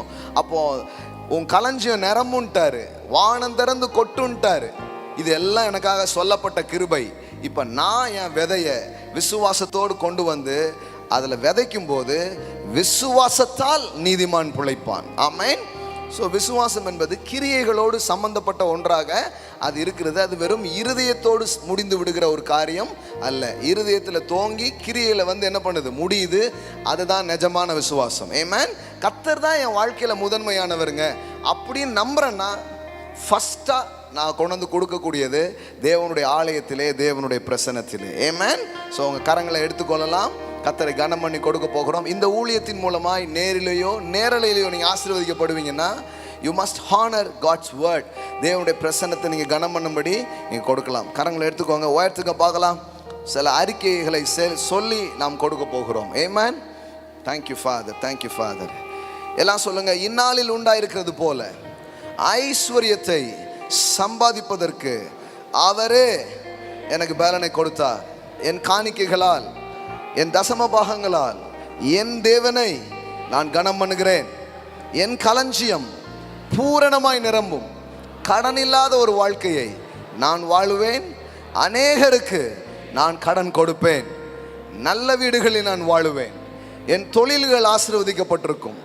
தேவனை கனம் பண்ணுகிற நான் கனவீனப்படேன். வாரி இறைக்கிற மனிதனாய் நான் இருப்பேன். இயேசுவின் நாமத்தில் இதை விசுவாசிக்கிறேன். என் விசுவாசத்தை கொடுப்பதின் மூலம் நான் வெளிப்படுத்துகிறேன். ஆமென். அல்லேலூயா.